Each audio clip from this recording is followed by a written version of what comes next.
Good morning, it's 8:30 a.m. and we are here for our Commissioner Consent Agenda Review and Work Session.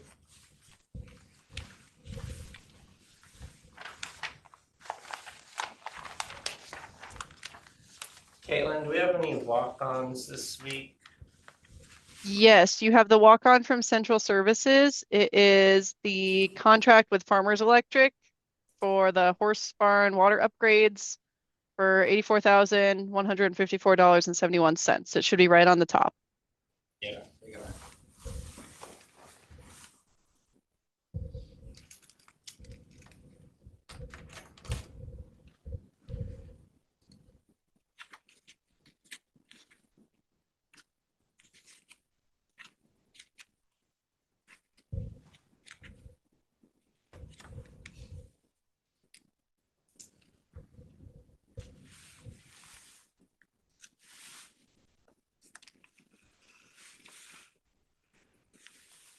Good morning, Commissioners. Before I forget, I forwarded you an email from the Dispute Resolution Center for your 11:30 meeting today.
Kevin, you know what was changed in the public records code? I don't. So there was nothing actually changed in the ordinance, but when it got posted to MuniCode, there was a sentence, the underlined sentence that was not, it was for some reason it was not on the version that was posted online. And it was Barbara Durbeck's advice to post an amended ordinance with that sentence included. So we're just correcting that ordinance then, right? Yes.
Oh, it's juvenile ordinance services. Grant funds. What number?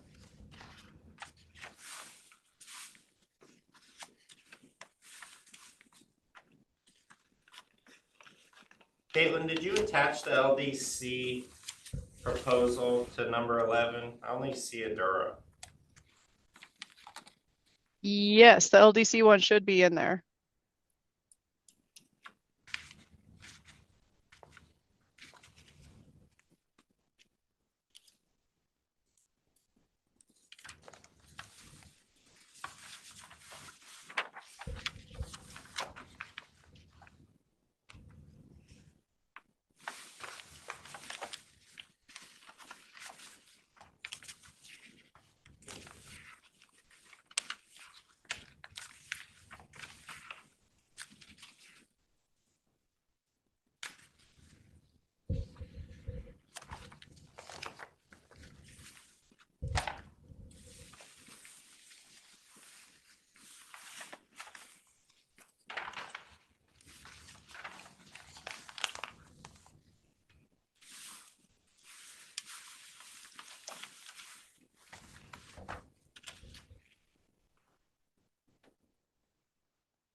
I don't know.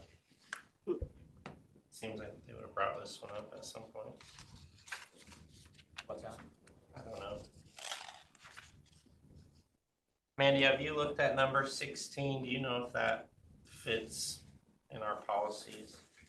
What is,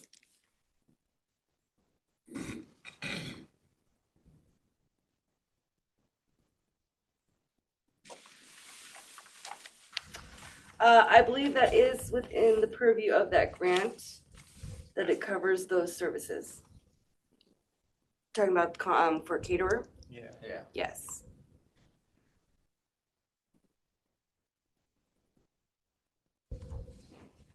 We meet with them every week, but I don't think they ever told us about that deal. So. I hadn't heard anything about First it. time I've First heard time that. I might seen it. It's like, yeah, It's only in a week. Why wouldn't you tell us yesterday?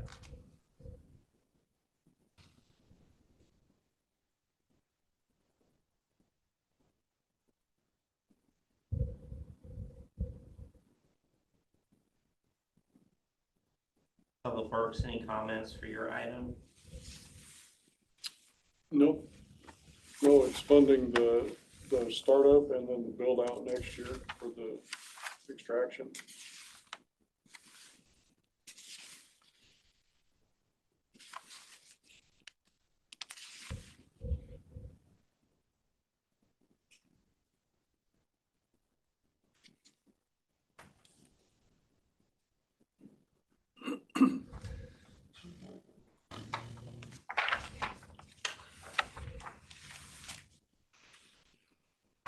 Sounds good. Two.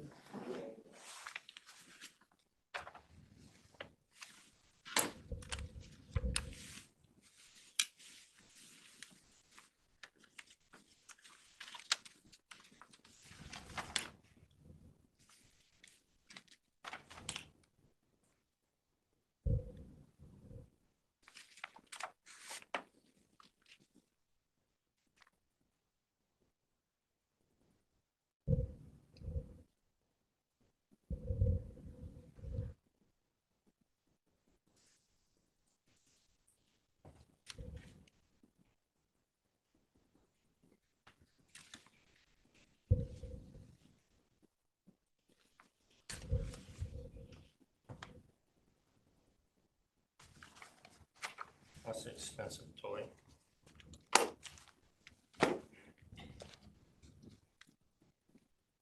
$130,000.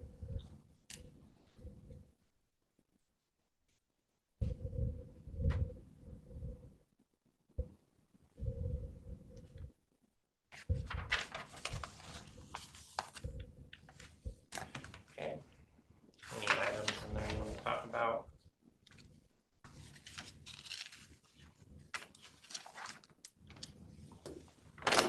I'm assuming all this money that we spent at the city sleep center, that must be grant money. Reimbursement of grant money. So they mostly spent it. We're basically allocating it to reimburse them from a grant. Other than that, I didn't have anything else. Do you guys have anything? I just had a question on 11. Number 11 was the plan. Yeah. Yeah, what's your question? Was it the selection? Was it just based off of the budget? No. It was based off, we had like 11 people review it. And it was basically based off of which one was the best. Okay. And the budgets were about the same for both of them. I just noticed that LDRs is that one's is going to climb because the SEPA, they'll need to prepare SEPA. So there's a lot of TBDs in there that will be added costs above what they've got scoped. That's for homeless? Yeah, for homeless. And that's on LDC or Ardura? LDCs. Ardura is the one that is doing our ag lands analysis Yeah.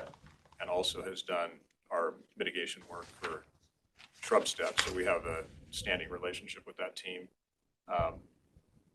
However, LDC, I mean, they look like a highly qualified firm. I just wanted to point out that that budget that they've established is likely to climb when they perform the additional tasks that they have listed as to be determined, such as. Yeah, I don't know how that would work because our max is 35,000.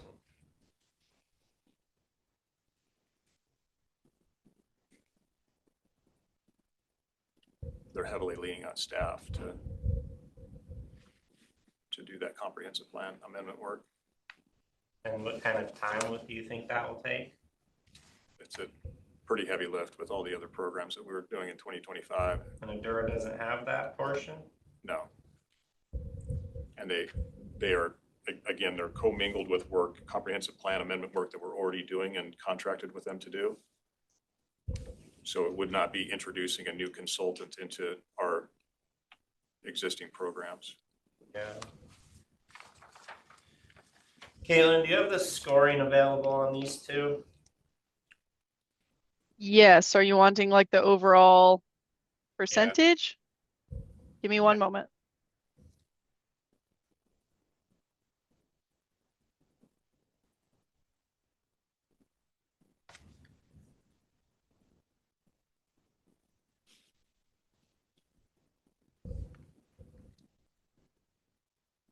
Overall, LDC Inc. scored a 90.33 and Ardura was 87.44 out of Okay. 100. We need to reach out to LDC on the to be determined line. Okay.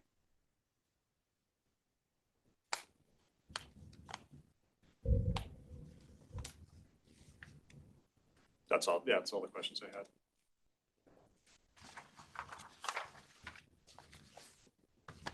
Endura had no history of this. Yeah. No, LDC is highly qualified for sure. So that was our issue. Yeah. I just wanted to point out that the SEPA, that SEPA line item could be significant. Okay.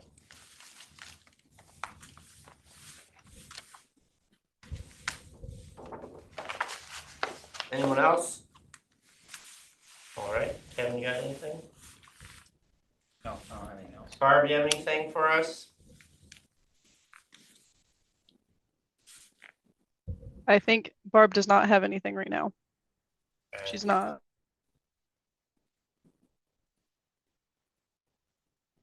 All right, we will go into recess until 9 a.m. Good morning, it's 9 a.m. and we are here for a Public Works update. Good morning, Commissioners. Hello. Morning, Andy. I'd like to start with our accomplishment updates by Mr. Brucey. This time of the year is kind of, we're all doing the same stuff, so it looks a lot like the last few weeks, but looks like at solid waste, we had about 2,500 tons disposed, 31,000 gallons of leachate on the active face. Did a lot of catching up with grading, rock raking, and gravel replacement this spring. We got moisture, so they're out there trying to get the roads caught up. Crack filling, part of our annual maintenance program in all 3 districts. And some minor ditching in District 1 up north with the runoff damage repair that they're still having. Then also, it looks like District 2 is still hauling sand and also sweeping winter sand. And I believe all 3 districts are still sweeping, trying to get that finished up. We had 3 people go to their bridge inspecting and also culvert inspecting conference last week. Tim Massey, Brian Hurst, and Ryan Stubbs. That's about it. Any questions on any of it? Jason told me this morning, the last 2 Saturdays have been over 200 customers each Saturday. So Getting busy. getting busy. Spring cleanup. Yep. You guys have a tire and paint deal scheduled coming up? Yeah, May, I think. I think it's in May, yeah. I don't think it's tires though, it was hazardous household. So it'd be paint and stuff like that. The tire one, the funding, that's no longer funded by ecology, so I'm not sure what we're gonna do with that yet. There's a place in Spokane, that you take tires to, it's cheap. I mean, I took 2 trailer loads to them, and dropped them off. And it's easier than taking them to the landfill. Yeah. They're less expensive. 'Cause Yeah. I think you can only take 10 out to the landfill. Yeah, I think they're $5.40 a piece for small tires. I think I paid $1.50, I think, or $2.50. Must be grinding them down. Yeah.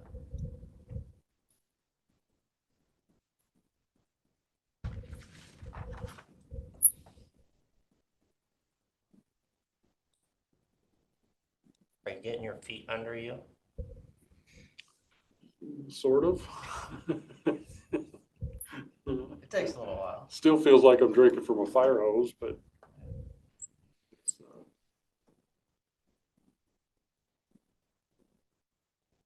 Work's still getting done, so you must be doing something right. yeah, we try hard, don't we? Yeah.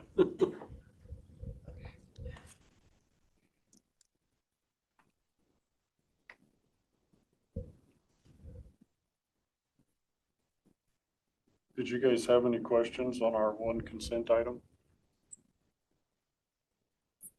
No. Not yet. Unless there's something we should be asking that we're not.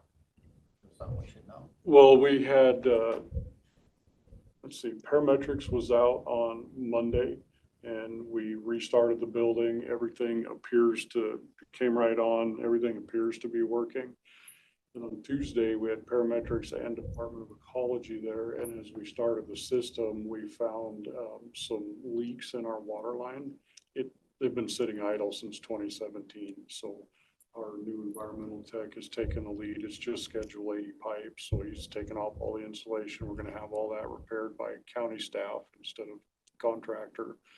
And hoping to start, do the trial. I think it was about 2 weeks to get Schedule 80 pipes. So it'll be probably 3 weeks until we can try again. So, Place all the pipe. yeah. Yeah, it looks like I don't know if you've been out there, but the areas that have a lot of fall, there's nothing wrong with it. I think water settled in the lower spots and just froze over the last 8 years. Well, probably did it the first year, but it shattered Schedule 80. Some of the breaks are 2 feet long. So that's what it looks like. But the good news is the building sounded great. Everything fired up. The computer still works. Everything seems to be working. So What did the Department of Ecology have to say about that leak that we had, or the breakdown we had? she wasn't surprised. She said it's been sitting for 8 years. She wasn't surprised. She agreed that the building sounds good. You know, the computer is actually so outdated now that there's they don't support it anymore. So I think for the build out, we might be adding a new computer with something that has the remote telemetry, because we have fiber right by that building. So that's one of the things we're looking at. And then you could remote access and see how the building is doing, especially with that system not being supported anymore. Right. So, Probably a good idea. yeah. But not for the testing phase. That'll be part of the build out, and that's not until next year. So, anything else? Can I request an executive session for property acquisition? Probably, I don't know, 10 minutes? We're going to go into executive session again at 9:06 a.m., coming out at 9:16 a.m. for real estate acquisition, RCW 42.30.1101B. All that. So, Do we want to extend it all? No, I'm all right. I'll figure this out. Okay, we're out of executive session. can I request another one for personnel matters? Yeah. Like 10 minutes? Yeah.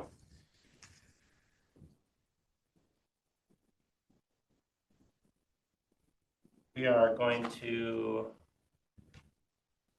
go into executive session at 9:17 a.m., returning at 9:27 a.m. for job applicant / evaluation RCW 42.30.1101G. It is 9:27. We are out of executive session. No decisions have been made. Do you guys have anything you want to finish the meeting with? I don't. Anything, Kevin? No, I'm good, thank you. All right, we'll recess till 9:30. Good morning, it's 9:31, and we are here for a sheriff's office update. Come on, Gary. Good morning, fellas. How are you doing? I'm good. You? Great. What's new? You're now the second boss? We have nothing. Joey couldn't be here this morning. He had a meeting over in Moses Lake. But in case you guys had any questions about the sheriff's office, how things were going or whatever, he asked that I just stop over. How'd John's going away go? It went really well. Good. Probably, Will said that there was probably more people there than he's ever had inside there. Yeah. Might have even been a violation of the city's Oh, code, it definitely maybe. was, because it was standing room. Oh, it was packed. Yeah, it was Inside packed. and out, huh? What's that? Probably inside and out. Yeah, because there was a lot of his state patrol friends that showed up, so they spent a lot of time outside in that enclosed area. Good. Yeah, but otherwise went good. We have a lot of people out of the area this week in training. Josh is over at an FBI leader class over in Seattle, and we just have people kind of spread out all over the place this week. So, Is he a lieutenant, who's that? Josh? He's the chief of emergency management. Ricardo Char was our lieutenant. Okay, who took his spot? We haven't Oh, okay. figured that one out yet. HR just put it out for it's because it's a union thing. So Oh, okay, so it's not a selection person, no. seniority in the. Yeah. So HR just put that out to the sergeants to see who's interested, and we'll have to see who puts in for that, and then a selection will be made, and then whichever sergeant replaces Char, we'll have to replace them. So HR's called for a sergeant's test as well. So growing every day, trying to fill the empty slots.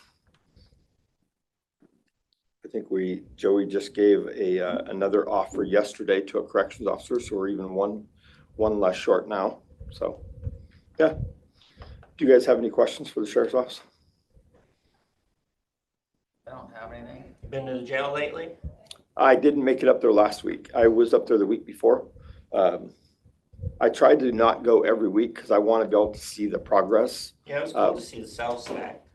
Yeah, That's great. the Chuck, what Chuck was telling me was last week. So Pod B, which is the one to the further south, they were starting to put in the cinder blocks, and it's getting to the point now where they'll probably be starting to call for the semis to roll in to bring the cells in. Pretty cool. Yeah, I think they come in the next week. Yeah. Or two. That's what they were saying.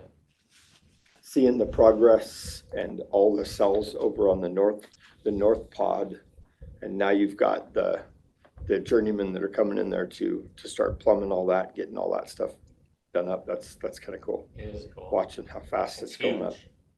Don't you think that place is huge? It's a lot bigger than I anticipated. Yeah, we walked through there yesterday. I was like, okay, now I'm feeling kind of awkward because this is huge. It's huge. Yeah. It felt huge. So. Once we get it staffed and everybody's moved over there and we get the prisoners in there, we can start taking off booking restrictions and stuff like that. I don't think it's going to seem quite as big, Yeah. but yeah, we're definitely prepared for growth in Grant County now. Yeah. Which is what we needed. Wrong kind of growth, though. Yeah, yes and no. Only a certain percentage of the population are the ones that end up in there. Yeah. So you can factor in that if we get close to filling that on occasion, then you can imagine what the rest of the population is probably like in Grant County. So yeah, it only brings in more people, more everything. Yeah. So pretty exciting. Yeah, it's nice. It's a nice jail. Yeah, gonna be the state of the art jail when it's done. Yeah. And of course, technology is just gonna start bypassing us the day we open it, but that's okay. That's what technology is all for. So anyways, yeah. If you guys don't have any questions, then I don't have anything else for you guys. I don't have any more questions. Okay, right on. All right, Thank you, we sir. will go into recess You bet. until 9. Well, what time is it? Till 10. 10 o'clock. Good morning. It is 10 a.m. and we are here for a facilities update. Good morning, Commissioners. I'll start and turn it over to Kevin. We have posted the position for the Public Works Site Supervisor internally. Looking forward to a new chapter at Public Works, and I'm confident it's going to be a net positive for the county.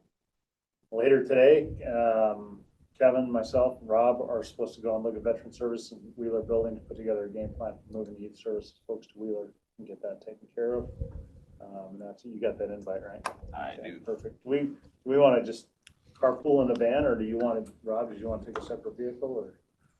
That's in the after. I'll just That's good. drive. Okay, all right. I'll let you take it from there. Yeah. So kind of same thing, just like Tom said, we have the Public Works Site Supervisor job posted, and it's internal for a week. We'll see who the candidates are, and we'll get interviews scheduled after that and see if we got a fit. We also are working on the job description for the Sheriff's Facility Site Supervisor. We kind of talked about that a little bit yesterday, so it's a change in the scope of the position they have now. Becomes more of a management leadership position, as well as the scope of work, right? So we're hoping to have that posted up by next Monday, and then we can, it'll start out internally as well. And we'll see who we get candidates on that. Need to finish up the drive at the fairgrounds for their pump number 1. So it's installed. I just got to go down, do programming and confirm wiring before we turn it on, but pretty good savings on that. So the drive, if it was a like-for-like replacement, it would have been $799 for a remanufactured drive. Another source that we had out there had one for $276. So if we get it to go, it's a pretty good savings for the county. Didn't finish the sentence on that piece of paper, but we finished stalling. We were helping the museum down. They were having problems with flooding between the buildings in the back area there by the big green shed. I don't know how familiar you are with the museum, but yeah, they had a tote in there with a sump pump to get water out of there. So we dug down a little bit more of a dry well that's down about 3 feet. And then we can get the pump more submerged. So hopefully it doesn't freeze up as often in the winter for them. But gives it, we put a little more drainage along the building so that they can get the water away from it and hopefully help them out with that as well. I still got to get some answers on the sign for them and where it can be placed, because we cannot go out farther than the property line. So I still got to get answers on that. Did Dave call you back? He has not. So I keep bugging him, and it's just like other things that we have out there. It's always hard to get answers on things. And one thing that we've been working on for a week already is just trying to get a quote for a 12 by 12 window at district court. When one of the plaintiffs down there, I guess, was upset, slammed the door on the way out and cracked it. Should have a quote for them so that they can put that into the police report for that individual. And then also safety glass in the door. It was, yes. So he slammed it pretty hard to crack it. But they addressed it down there, and they need the cost for that to pass along. So we also got a window at the health district on the back door there. We have that boarded up. It's been like for 2 weeks. Again, it was an irregular frame size. So it's one of those things that seems like it should take 15 minutes. And you spend a couple hours chasing around trying to get everything and get people to come in and get help and get parts and things like that. There is one bid opening today. Wheeler Road parking lot, the resurface on that. Just a little history on that parking lot and why I'm so excited to get it done is that over the years, instead of tearing out the old asphalt, they kept putting more layers on top of it. They got to the point that the asphalt is higher than the foundation of the building, so when the water runs back, it comes into the building. And so the reason this one costs so much is it's a tear out, regrade, and put back in. So interesting. They did that here at the courthouse too. A number of years ago, the first time we replaced that parking lot was 9 and 10 inches thick in some places from going over the top. It was crazy. So yes, we're excited to get this, and we put it out to bid last year. The number that we had, a budget number for that was $165,000. Well, the lowest bid was like $225. So we went back to the capital outlay and got a bigger budget. And just talking with some of the contractors that sound like they're going to bid on it, we should be in a good number for it this year, and it'll be nice because it'll help us from having water going back into the building. So that happens at 2:00 today. Met with an individual that Tom knew from his previous life about what we can do with controls on the Law and Justice building. I don't know if you remember a couple weeks ago, we were talking about, well, it's been months, or I guess a couple months ago already. We had to wire everything manually to get heat and cooling, everything going on there because we lost access to the controls for the building over there. That is back in place and running, but what do we do if it happens again? So the individual, Matt Lando, came down, we met, we talked about what are the options, and it was kind of crazy. They have a controller out there that you hook alongside, you network with the other one, and it actually starts to pick up those IO points and learn them. And then eventually it has it all in that controller. So when the original, if it should fail again, we'll have all that information and access to it again, and without being Johnson controls and majorly expensive. So it's about half the cost of if we went with Johnson controls. So we're still pushing information over to this individual to get a cost, but we'll keep you updated as we get more on that as well. So kind of excited about that one as well, because it'll be a huge help for us, and we don't like to run it with manual switches. Yeah, I can't imagine. Other than that, we're just plugging away on other projects. So, we got the jail, the HR building, you saw the fence up around that. So that's gonna be starting to move here pretty quick. We got the permit and everything. I have to go down and pick it up. It's ready, So ready to roll on that. Continue with renew projects and the other capital outlay projects that we have going on as well. So probably the biggest thing is personnel movement and things we got going on. Budget is sitting very well. So our biggest account, where we should be spending right around 25% this time of year, we're at about 17%. So we're tracking well on the budget. Any questions? I'll keep it short and simple. I don't have any right now. None. Well, a little shorter than last week then. yeah, I don't really have anything to add. Just continuing on with work orders and preventative maintenance actions. A lot of stuff we're just waiting on, aren't we? I mean, Yeah, trying to get answers is the biggest thing right now. So it's like when these things come, also they'll come in bunches. The other thing that we got out there we're trying to work and help out Renew with is the crisis solutions building. So that was redone right around 2020. The flooring that they put in there was a higher dollar, higher quality flooring, supposedly. It started curling up on the edges. Really? Yeah. So we've been working with All Floors out of Spokane, and David Tormazov, Stan's Construction, was involved with that, getting the warranty work on that.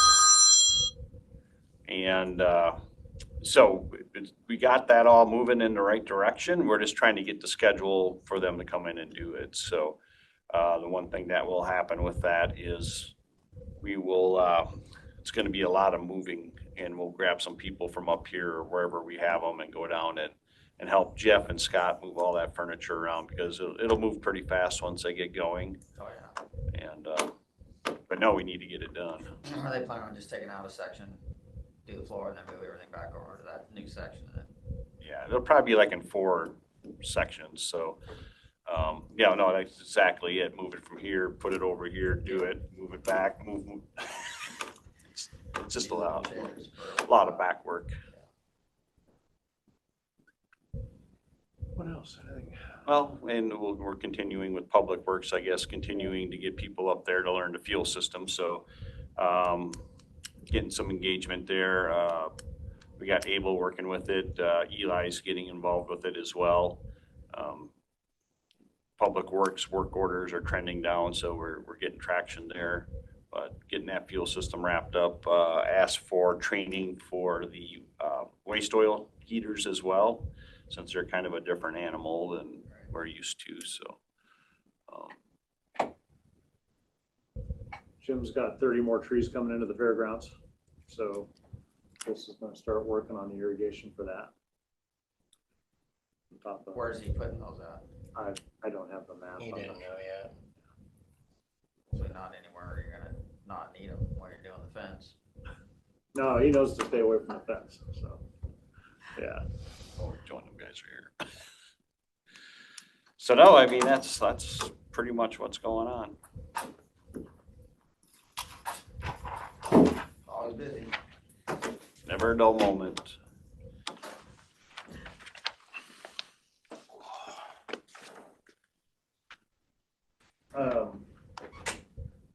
One of the things we're doing at 3 o'clock today is we're gonna go and look at the Veteran Services Building and Wheeler and the people moving. Do you wanna cut somebody loose from DCTS to join us? So they can see what we have to do for networking. Hopefully Ricky's back by then. Okay. He's in Warden installing some cameras for Warden PD. Okay. All right. Him and Luke, so. If not, I can go over there. Done? Yeah. All right, we'll recess until 10:15. Good morning, it is 10:15 a.m. and we are here for TS update. All right, so I'll start and turn it over. I was on a legislative action call last night. A lot of it was about election integrity. There was an amendment to SB 5014, which is what we call the Albertson bill. But it doesn't seem to, they adopted the amendment, but it really just cleaned up language as to what was required. It's not going to affect us in the least, but I did print it out so you can see it. But it looks like that's going to pass. So anyway, so you can read that. I think we're good still. Yeah, well, we are, and what they did was they clarified the siloing of either the entire auditor's office, just the elections security, and just, and what you were allowed to do, and they removed one spot about what the Secretary of State could or couldn't do when they talked about saying what, I don't approve of this or approve of that. So I don't remember the exact language, but it doesn't sign up affect us. So Sweet. anyway, and with that, I'll turn it over to you. All right, so I got a few bullet points here. Might get in the weeds a little bit. I will try to not be too bad about that. So last Friday, there was a Renew office move. And so apparently Renew decided to talk to us about it at least, which I was grateful for. And we thought it was gonna be like a half dozen or so desks that get moved. It turned into 12. Apparently, just checking with Kevin, they didn't make arrangements with maintenance to move the desks themselves. So, whatever. Luke and Jeremy, so I sent 4 people over there, Ricky, Alex, Jeremy, and Luke. Ricky and Alex stayed to finish up because they were way ahead of Scott moving the desks by himself, and they were helping him regardless. And then Jeremy and Luke came back. Ricky and Alex stayed and buttoned stuff up, so they got moved. But it'd be nice if people. I wouldn't have moved them. I'd have said, I schedule it. Well, they scheduled with us, and so like, then we were waiting on Scott, so it was just like that, we didn't want to be jackwagons about it. No, well. I mean, 'cause we wanted- we'll talk about that. Yeah. I think we'll communicate better. So renew gateway upgrades. I think I talked about this prior. We're updating their firewall gateways. Thursday afternoon, I prepared a gateway for Seth to replace at Renew in Grand Coulee first thing on Friday morning on his way to work. And then Ricky and I also replaced the gateway at Renew's main location in Moses Lake at noon. And then we got the one at DCL later that day. So the only place remaining for gateway upgrades for Renew is here in Ephrata. So then they'll be all done. So GCTS recently acquired some Ubiquity Protect NVRs. These are network video recorders. These appliances have a 5-year warranty and were $500 and $600 respectively for each of the different capacities that we acquired. They require 0 initial or ongoing licensing for cameras. 2 of the $600 units are going to go to the fairgrounds, and the $500 unit is going to go to youth services here in Ephrata. Ubiquity recently made it possible for their NVR units to be able to import video from cameras that support the ONVIF standard. ONVIF is Open Network Video Interface Forum. It is a global and open industry forum created in 2008 for standardizing communications between IP-based physical security products, ensuring interoperability regardless of the manufacturer. After checking, every camera that we have purchased for Grant County is ONVIF compatible. So that worked out. Ubiquity Protect NVRs in conjunction with Ubiquity Protect cameras use AI to be able to ask the system to find targets in video. It's as simple as asking, find man in red shirt with black backpack, and it will find that person in the video and put a box around them. Saving untold frustrating hours of scrubbing video. Yes. So we're looking forward to that. Now, it does not support this with the native ONVIF cameras that are being imported. It only supports it with the Ubiquity AI cameras, but we can purchase additional hardware for the ONVIF cameras that are not native to be able to do the same thing. So, but in time, we'll replace the existing cameras with Ubiquity cameras that have the native AI, and there we go. Our indoor cameras, as they age out, will do that. The AI Turret 4K cam is currently $400. That's half of what we paid for the Ubiquity cameras on the interior of this building. So that's a huge price savings right there in the hardware. We currently pay $261 per camera for initial licensing through ExactVision and $42.40 for yearly maintenance on that.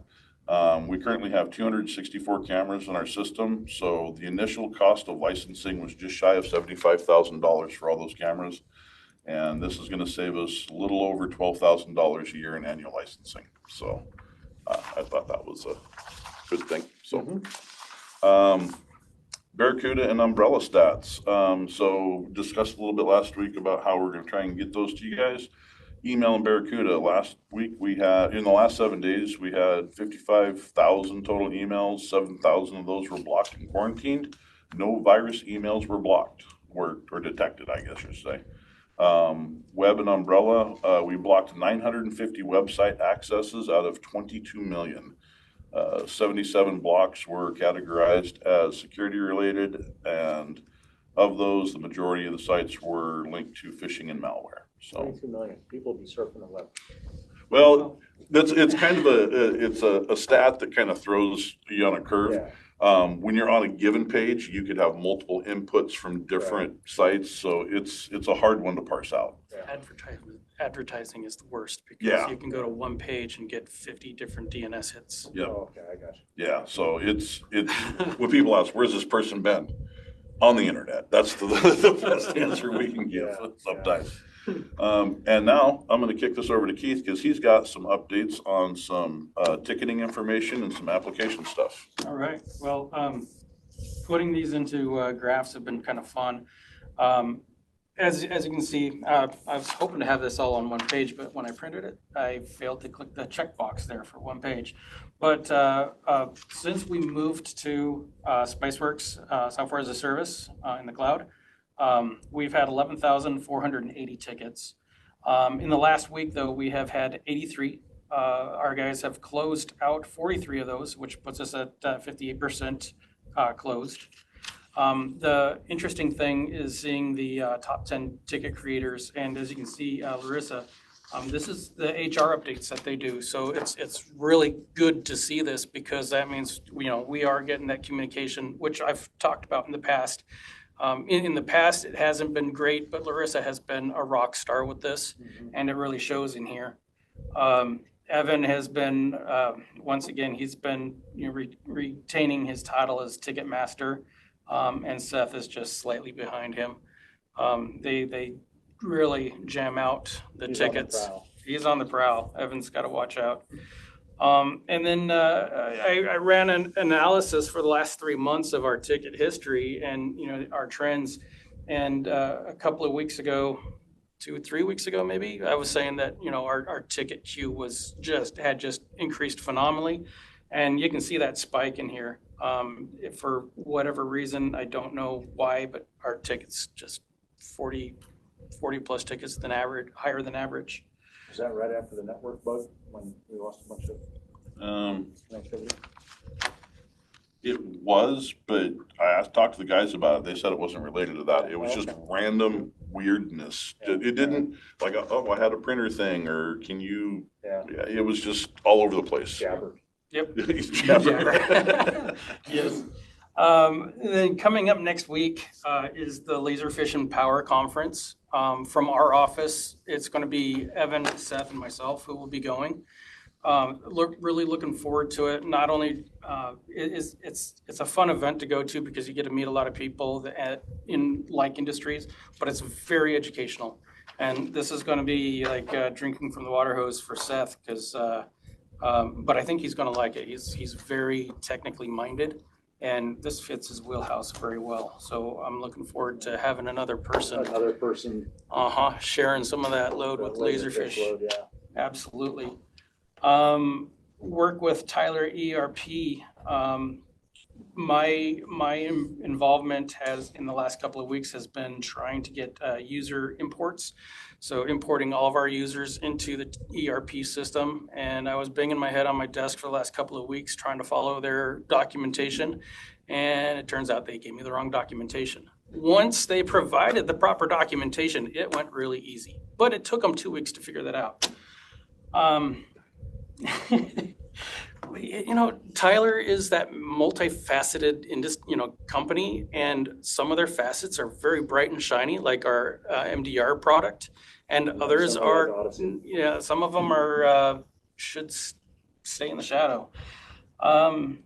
Treasurer's office has a new check scanning software, which we've got rolled out.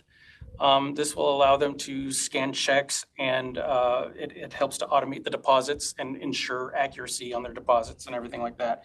Got the server rolled out, and thanks to Alex from our office for picking up some of the slack, because I can't do an all-day installation with all the projects that I'm in. He did the supervised session with the company, and they got that rolled out, and it's in production now. So. And then right now, ongoing things that we have is Renew. We have a mental health care app that they're working on. I've been working on creating developer accounts for Google Play and Apple Store for the App Store, which the third-party developer that they're working with needs access to in order to create the app for them. And both Apple and Google require an interesting amount of verification, which required documents that I had to go to accounting. And I just wanted to say thanks for accounting for finding those documents, because they weren't it's all new staff in accounting, as you're aware, and they weren't aware of some of those documents. So they had to dig through things and find them for me. So I appreciate that. But because of that, things are back on track and moving forward. And also Renew was able to provide some of the documentation that I needed, so don't want to leave out anybody. That's where I'm at. Any questions? And Anything you need from us? I'm sorry? Anything you need from us? I can't. You guys are being super awesome to us lately, so thank you. Just keep doing that. I mean, like, you know, just, I mean, he's new, so I mean, that's lately, right? We appreciate you guys. No, I just say, you know, been working a lot with Blair with some of his laserfish needs, and he's got some good ideas, and I'm looking forward to seeing where some of these go. And then Caitlin's excited about going to Empower next week as well. So it'll be awesome getting her on board, and That will.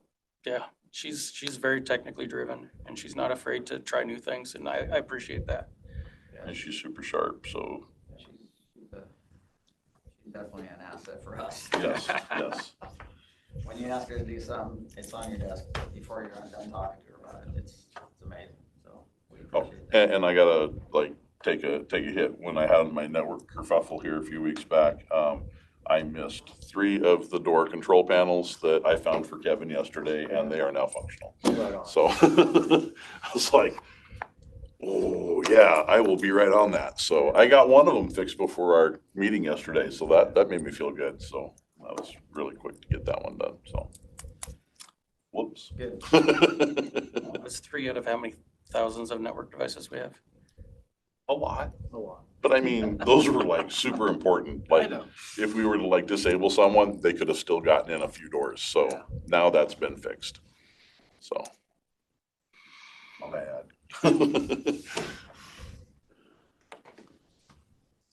That's it for you? Yeah. All right. Cool. We'll recess until we come back at 10:45. Everybody. Good morning, it's 10:48. We have a commissioner work session. We don't have any topics. Barb or Caitlin, do you have anything for us?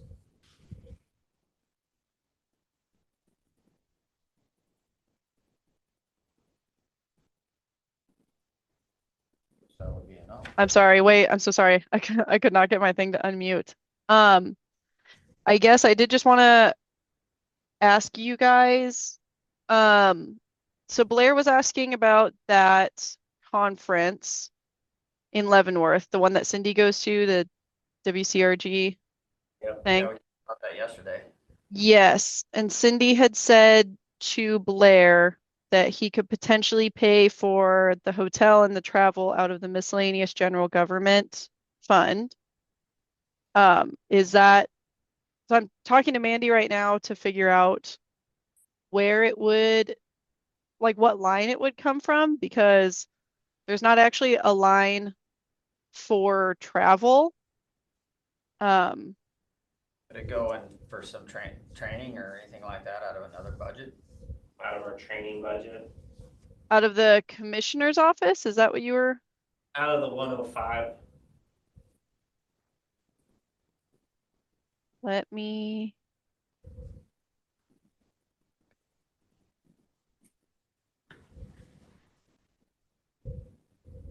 Did my NACO conference come out of 105 or out of the commissioner travel budget?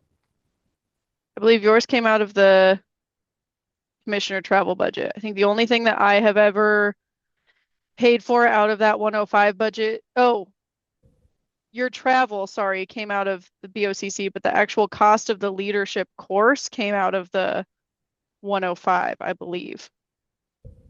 Maybe that was just Cindy's. Your NACO one last year might have come from BOCC's. My NACO one, like in, when was that? March? February, March?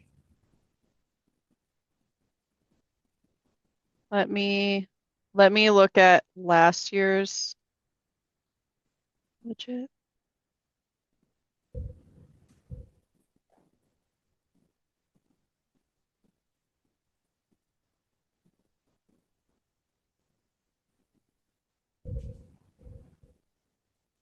The Professional Development Academy, that came out of the BOCC's budget. And it needed to go 105. I don't know if that's. for last year's. I can reach out to Mandy and see if there's anything she can do for it, but I'm not sure about, there was only one charge for it though. It was 1,500. Yeah, Is that all that? that was the NACO Academy.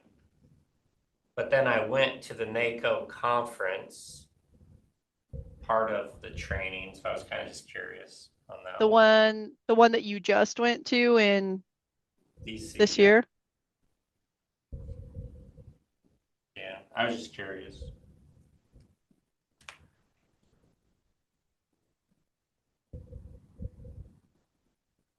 I'm pretty sure, let me see. I'm pretty sure that the travel for that came from, yeah, the travel for that came from the BOCC budget for sure.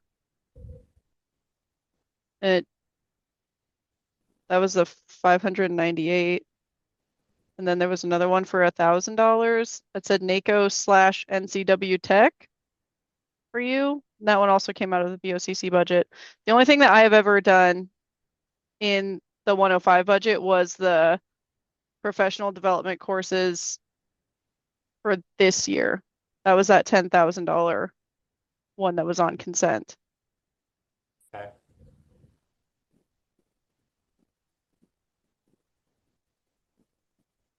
So, oh, sorry. Can figure out how we can pay for that, his lodging over in Leavenworth. So the confusing thing is that when I look at the big budget spreadsheet that Mandy sent us, the Excel spreadsheet, it had said that there was $7,500 budgeted for travel in the miscellaneous general government fund. But then Mandy's trying to explain it to me, and I am just not fully understanding it. She had said that she had troubles. She had issues getting that line to upload into GP. So she combined it with the next closest account. So the next closest account, though, is labeled meals. And then she said these roll together in bars 511, so they technically aren't misclassified for our reporting purposes. These funds can be used anywhere with the 001125 without board approval at the elected official or department head that manages the account's discretion, which would it would be you guys, right? Is there another department? Yeah, so how much is in that meals fund? So apparently there is $8,500 in that meals fund. And Blair's travel and stuff will cost $800 probably, mileage and housing. Probably. So I would say that location is fine. Yeah, Okay. if we can take it out of there, let's do that. Okay. Thank you. Thanks. That is all that I had. Okay. And we will recess until 11 a.m. when we are back for the coroner's office. Good morning, it is 11 a.m. and we are here for our coroner's office update. It's coming in hot. Coming in hot, man. Here he is. How are you doing? Great. How are you? I'm happy that you're doing great. How are I you? like that smile on your face. How are you doing? I'm doing all right. Good. Spent a little time in Warden this weekend. What's going on there? Had a cowboy fall off his horse Oh, roping. oh, Yikes. So, que sera. that's why you don't ride horses. That's right. I'm not a horse fan. I mean, I love taking pictures of them. I think they're beautiful. That must have been What's that? was that the gentleman that works out the livestock auction? Yeah, I think so. Oh, that's how he passed? I wasn't sure how he passed. Yeah, he was out on his horse Sunday. Doing what he liked to do. Yeah. Way to go. We're having his autopsy this afternoon, so we'll find out what's going on. Interesting. I saw all the posts. Yeah. It's too bad, Yeah, so that's. but I didn't know if it was heart attack or something else. Yeah, and I don't know either. But we'll find out, I guess. How you guys been doing? Good. Anything fun? No. No, just work? Yeah. Man, that's a story of my life. I Trying gotta to do like something fun. keep you in mind daily. Good. Sorry to hear that. No, it's good. We'd Trying. rather see you here than. There you go. Yeah, Somewhere no else. kidding. Absolutely. Yeah, I talked to Tom yesterday. Suffering's over once you see Craig. That's right. That's right. Well, unless you literally see me, then Yeah. then you've got problems. Well, had problems. Had problems, yeah. Yeah, Tom called me yesterday. He says, you better get a plan B going Yeah. for this morgue. And I said, okay, well, I'll do what I can. Short-term plan B. Yeah. I think we have a plan. We do.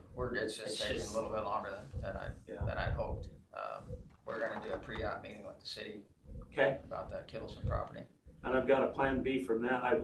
Yesterday, I had a case with Dan, the chief out at Grant County Fire District 5. He had asked me how the morgue was coming. I said, man, we're Dan just Smith? Smith, that's what it is, Dan Smith. He says, how's morgue coming? And I said, well, I'm just waiting on property. He says, that's the hang up right now? I said, yeah, kind of. He says, just come out to our training site. We got all this property. He says, I've got 3 wells out here. We use 2 of them. Take the other well, pick as much property as you want and just do it here Where is this?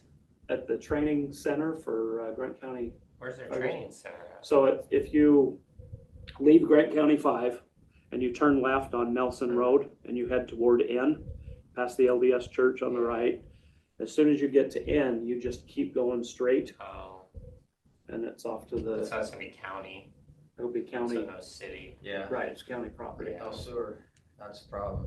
right? So does this have to be inside of city limits or can we? Without the large cost, yeah. Tom said it needs to have sewer. I have another property that was gonna show him and he said, no, we can't do it on a septic. It has to have sewer. Oh, it does, okay. And city water. Yeah, And city water. So a well doesn't do anything for them either. no, it's gonna add too much tracking. It's gonna be daily tracking on each. Okay, well, I don't know those issues, and so I said, yeah, heck yeah, let's take a look at it. So I went down there. We're Bunch of gonna do a sagebrush. pre-app meeting. Hopefully it's soon. Okay. So we'll put it together quick. So what I've found so far, it looks promising. I had one question about it. They said there was a water line that ran through the middle of the property. Well, I talked to the other agent that's representing the seller, and the seller says it's an abandoned water line, so no issue. Not a big deal. So that's been taken care of. So now we just need to know what the city's gonna make us do as far as sidewalks, curbs, the street on Ram Road, if they're gonna make us do that, or Okay. do it later. Did you like that site? I mean, does it Oh, it's a look? perfect spot. Okay, I think it's a, I mean, for what you need, it's. yeah, for what we need, I think it is a great. You know, it's definitely the location. It's sad it's taken us like. Yeah, the 3 problem months. is, the biggest problem is when the hospital leaves, even if they say, yeah, go ahead and use Yeah, the, they take scanners. yeah, they take all the equipment with them, they take the laundry, they take the security, they take all that stuff. And I think for a short period of time, I called and kind of had a little bit of a handshake agreement over the phone with Spokane Medical Examiner's Office. They're down a pathologist, which is pretty typical in our state now. We don't have enough pathologists to go around. The whole country doesn't. But they've been operating with 4 pathologists and they're down to 3. So they said, yeah, for us to take on more workload, it really, I don't know if we're gonna be able to do it. But I said, this is just gonna be a kind of a share thing. So maybe go to King County with one body and Spokane with another body. And we can get away with that for, a month or 2. But if it's 6 or 7 months, we're gonna burn some bridges with pathologists. So I don't know what to do. I just, I don't know. I don't know what I can do to help you How do about- what you want to So do. my question is if this Samaritan's gonna take all that equipment to their new facility. Will they? Will they work with us to allow you to do some things there, or is that just not even an option? I think we're gonna have a meeting with the city, or the Samaritan Hospital as Samaritan. well. I would imagine so. It's gonna cost some money because now we get it free. I mean, they do all of our scans and everything free. And so when you say we do 115 autopsies next year and we add another probably $2,500 per autopsy for the scan, it's gonna, that would add up quick. But if you're only 6 months, Well, we're Right. hoping to be as quick as possible. Right, And I think right. how long is it gonna be before Samaritan has really moved out? Yeah, I don't know. Are we thinking 6 months, 8 months? If Yeah. that's the case, I think we can move this pretty quick. But Yeah, and worst case, we can hire a linen company to get us some towels and things that we need for autopsies and, Right. I have you mean, looked into the equipment that you're going to need yet? yes, Where you know where it's at, how much it is, you can get it? 1.8 million is where we're at for the two pieces of equipment.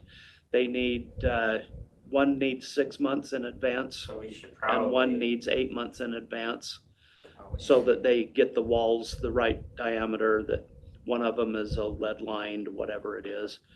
And I said, as soon as we get that on paper, then I'll send it to them and they can say, okay, this is sufficient. Where's the power running? Do we have 220 to this room?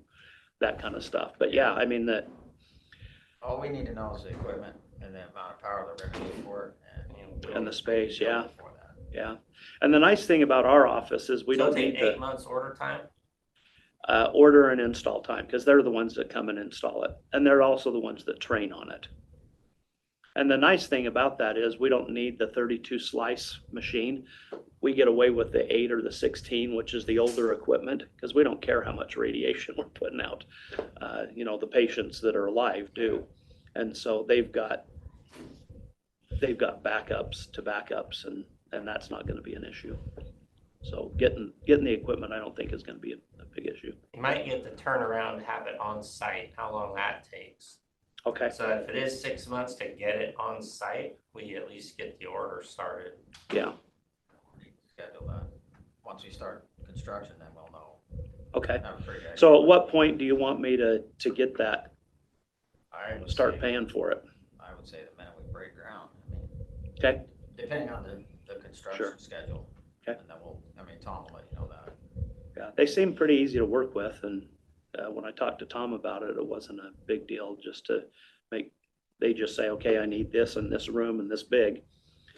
And they confirm that that's what it is and get going on it. But I found some pretty good buys on it. There's 3 main companies in the US that do it. And I know with this, each of them are different manufacturers, so it's not like equipment. But I would say we probably saved $300,000 between talking to all 3 of them and getting the right price. So feel pretty good about that. All right, well, you need anything from me? Hang in there. We haven't given up yet.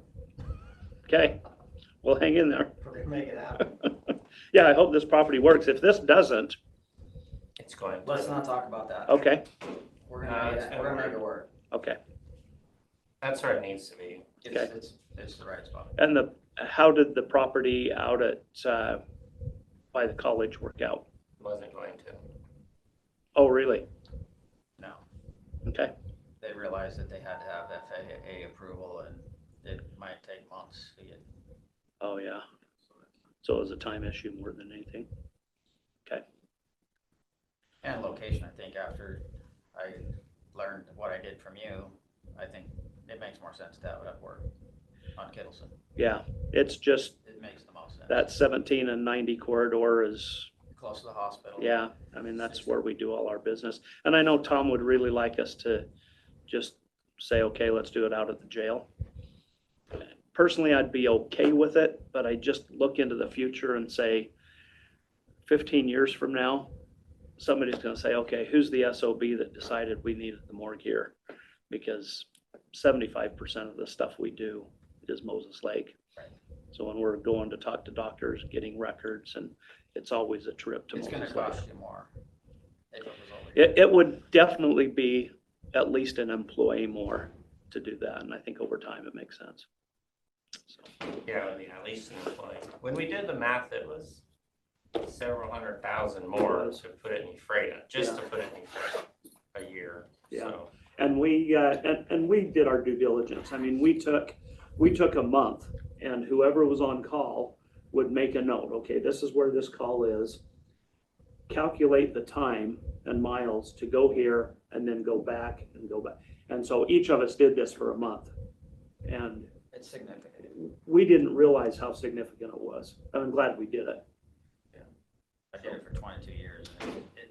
So when you leave Ephrata and you go to Moses Lake, and then you get to Moses Lake and you forgot something, you gotta have it. You gotta drive back to Ephrata to get it because Right. you forgot it. Right. It's- And when we get to Moses Lake, we're gonna bring the body back to Ephrata for the external exam anyway.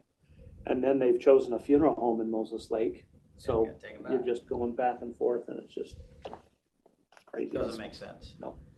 All right, well, I will just be in the hurry up and wait mode. Hopefully we'll know more next week. Okay. All right. Well, I'll stop looking for property. I'll tell Dan, I'll give him a call and let him know that that's not gonna work because of the restrictions that we have for septic. I think we're on the right track and we're gonna make it. Good. All right. Thanks, sir. All right, if you don't need anything from me, I'm out of here. All right. Keep smiling, Rob. Take care of yourself. You as All right. well. Have a good day. All right, bye-bye now. How's that smile working? Good? So far, so Yeah. good. We'll recess until we have a That's right. mailroom update. Have a great day.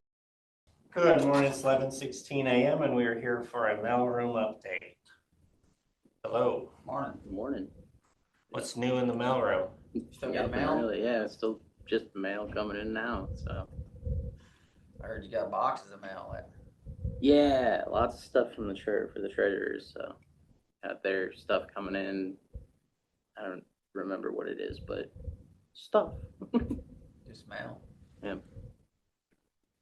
How's everything else going? You ready to go full time? Yeah, ready for whatever that entails, so. Well, hopefully that'll be soon. But what would it entail, like? I For the think they're full-time? planning on having you do a lot of stuff for IT. Okay, What it sound like. makes sense. That's the plan. Cool with me. I got nothing, nothing to tell you guys, if there's anything Everything's else. going okay then? Yeah, everything's going fine, there's, Coming to work, doing your job, huh? Yep. Okay. not much else outside of that. There's problems, I'll fix them. We like that. We like problem solvers.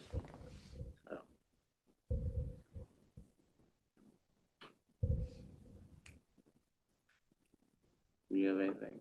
None? Nothing for me. Sweet. All right, All good. All right. I'll head back up. have a good day. You too. Thank you. No problem. We'll be back in session at 11:30 with Columbia Basin dispute. Good morning, it is 11:30 a.m. We are back in session and meeting with Columbia Basin dispute resolution. Hello, Hello, will you please introduce yourselves?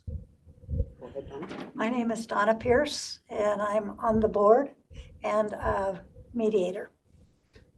I'm Ara Gilbert, the executive director, also a mediator. And Rusty is the one that wears the cowboy hat. Yes, Rusty is the All one right. that wears the cowboy hat. He's our board president. He had other commitments today. All right, well, welcome, thank you for coming. What would you like to go over? Well, basically, if you guys have any questions for us, that would be awesome. Or we can just go over the report. You should all have a copy of that. Basically, just an overview of what we've been able to do in 2024. And the piece that your support helps play in that. That is definitely asset to our center to have that additional funding. It allows us to continue to provide our services at reduced fees and sliding scale. And some of our fees have been pro bono, just because people have been on some hard times. So, but as in comparison to last year, quite a bit fewer cases, but last year still had the tail end of the ERPP program, the eviction resolution program, which had all landlords sending any notices they sent to their tenants. We got a copy and we dealt with the clients to help them get whatever the issue was resolved. We haven't had that this year because that program ended last year, or in 23. We have had some tenant landlord cases. I think it says there's like 12 in here in the report that we dealt with in 2024. Those are cases that we actually did more than just a information referral to refer them on to either Grant County Housing or some of the other. Sometimes we would refer people to the Northwest Justice Project and the legal aid attorneys if it was deemed necessary. And then we did, the majority of our mediations have been for parenting plans. And we have a fairly high settlement rate on those where they actually walked out with a fully agreed upon plan. 74.5% of the mediations that we did ended in a agreed upon, ready to file plan. Some of the others were partially agreements. They had like 1 or 2 items that the judge would have to weigh in on, but other than that, it was an agreed upon plan. And then in the divorce and the dissolution and the division of assets, property and debt, we did 39 of those and about a 66.7 resolution rate on those. And again, there were some that were partial resolutions with the judge needing to weigh in on maybe the house or, some big item that they just couldn't agree on together. And then with those cases, the estimate of the money saved by the courts or the county was $200,000. So, and then from our county funding, our court funding last year was $20,400 is what we received from the courts. So probably not quite as big a value as in 23 because of all of the landlord tenant cases that we had then by statute, but still, you paid $20,000, you got $200,000 in asset basically on that. So I think we still are a good value, and I'm expecting that we continue to grow. We have, with your additional funding, has helped be able to bring on a bilingual staff person who is invaluable in our community. And now we have also been able to hire a outreach person that will be going around to the different areas into Grant, all throughout Grant County, down the lower ends, down in George, Mattawa, Quincy, as well as going on into Adams County, which is the other county that we are responsible for serving. So we'll have better county coverage than we have in the past with that. This past year, we have been able to start our in-house training, mediator, the basic mediation training and the family law training, mediation training. So that is an exciting step. We haven't been able to do that since prior to COVID. And so we've just started that back up again, which is, we had 7 students go through our first class. of which 6 are in internship with us now and donating their time to the center. So how long have you guys been doing this? I think they actually started operations in 2008. Oh, for a while then. We're incorporated and got started in 2007 and then got the contract with the county in 2008. So can anybody come through your doors? We will mediate anything as long as it's not of a criminal nature. So, yeah. Okay. And they don't need referrals from anybody. We do get quite a few referrals from the Superior Court in the divorce cases because of the standing order that says mediation is a piece of this process. So, but yeah, no, we've had quite a few people just by word of mouth, or they hear our radio ad or see our TV ad, or by the clerk refers them. We've got our flyers up there. And so, but yeah, it's for anything. We've done parent-teen mediations to try to rebuild relationships. We've done landlord-tenant. We've done contractual mediations between a property owner and a property buyer, the buyer-seller. What else? Consumer business. We've had some that were done for that. And then we have also done neighbor to neighbor. So yeah, you know, a wide variety. So you have fun every day. Oh, it's interesting. Workplace. Yeah, workplace. What'd you guys do for us? We did the facilitation of the animal control. That's right. Issues that you were having with the various little groups and then the county. That was what? 2 years. 2 years ago, I think. Yeah. So, yeah, I mean, our doors are open. Like I said, regardless of whether the people can pay for our services or not, we will provide the services. We do operate on the sliding scale. The other thing that we have begun doing is we do offer assistance with people starting court cases. They can't afford an attorney to help them fill out the basic filing forms.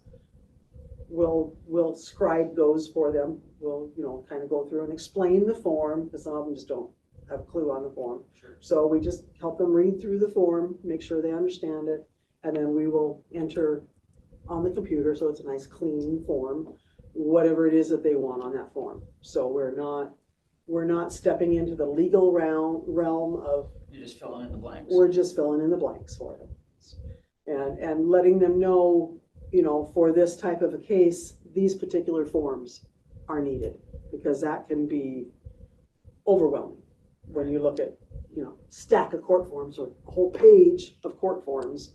Which ones am I supposed to use? Yeah. So that's kind of, any questions? I think it's great. I want to send people now. Yeah, please. I mean, that's what we're here for. We are here to help promote peace in all kinds of situations.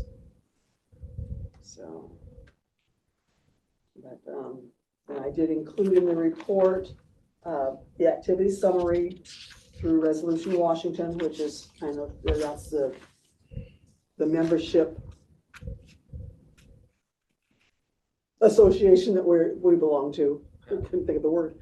And we do our every month we report all the data, all the cases that we've done, and then they will help us get us all put into these nice little spreadsheets.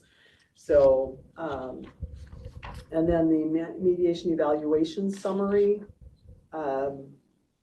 basically rates, like we tell the clients, these are our report cards, and we have them fill out a questionnaire that covers these particular questions. Were we as mediators fair and impartial? Was the situation improved? Did it help you communicate? help you better understand what the issues are. And would you recommend, and did you reach a settlement? So among other questions, we've got some other questions too, but these are the ones that are tracked. A 3 is a perfect score. Yeah, looks like you're doing pretty good on that. We are really close to 3s. So, which makes me proud of my center. And then, of course, we've got the, how we calculated the court savings, which is basically 5 hours times 800. So I don't understand that. This is part of what Reswa does for us. I'm not exactly sure how this figure comes up. And then I just did include our profit and loss for the year. So basically, that's it. Looks good. Unless you have any other questions or concerns or anything that needs clarification. No, nothing for me. I know when you guys helped us, it was very helpful, just having an independent person kind of be the mediation of that situation with all those personalities and opinions. Mm-hmm. And that's basically the key to mediation is your mediators are impartial facilitators. We listen, we help you hear what the other person is saying. We reframe back to them like, you'll say, well, he always does it.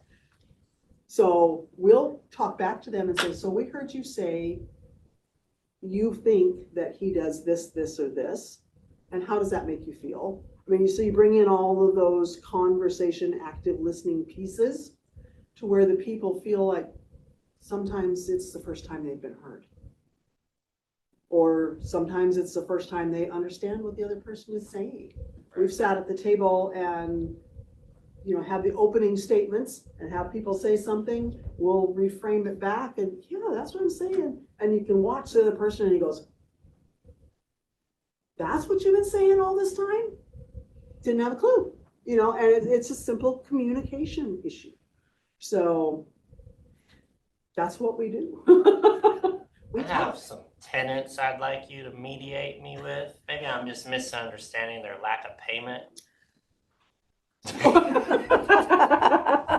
You may misunderstand the reason why they aren't paying. No. There's a misunderstanding yeah. on why that check's not going through the bank. Not coming to the post Why do you office. keep writing these on rubber? Yeah. But yeah.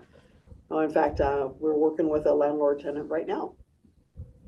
Non-payment since like the beginning of the year. So yeah.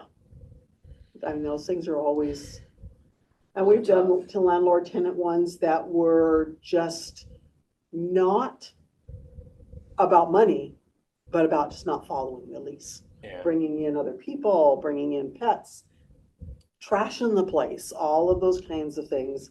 And we help them with either a remediation of let's get these things taken care of, let's come up with a plan, or if you can't take care of this, will you as the landlord give them X amount of time to vacate and not do an eviction? And will you agree to move out by that date? So a lot of times we do a move out agreement because that is how that issue is going to be solved. Repayment agreements, move out agreements, cleanup, whatever. So as long as everybody follows through and does what they say they're gonna do, it works great. Yes. It's awesome when you hold off the eviction and then they don't move out still. Yeah. You're Yeah. like, sweet. Yeah. Yeah. Just prolongs the situation. And quite frankly, it just costs the tenant more money at the end of the day. Well, it costs both the tenant and the owner. Yeah. But we try to, working in those kinds of situations, we try to impress on the tenant, you don't want an eviction on your record. It's going to make it so much harder for you to get anything else to rent. And, let's see, can we work this out? Can you make these amends? Can you do these things so that the landlord isn't forced to follow this route? So a lot of it is finesse in the wording and making it to where neither party feels like you're saying it's your fault. Right. there's been misunderstandings. How can we work through them? Communication is a big part of it. Mhm. And for some reason, renters don't seem to want to communicate with their landlord. It's just easier to avoid it. Well, and, when we work with tenants, there are times when it goes deeper than just that agreement. It's like, okay, let's look at your finances. Where are you at with this?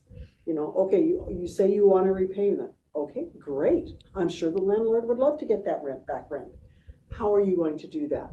When are your paydays? What are your other expenses that come out of that? Do you really need that Starbucks coffee? No, you don't. Get a coffee pot, brew a cup of coffee. Get a creamer. You can have, 8 or 10 of them for the price of one. Think of these things, and you almost get into a renter's training, budget the whole 9 yards.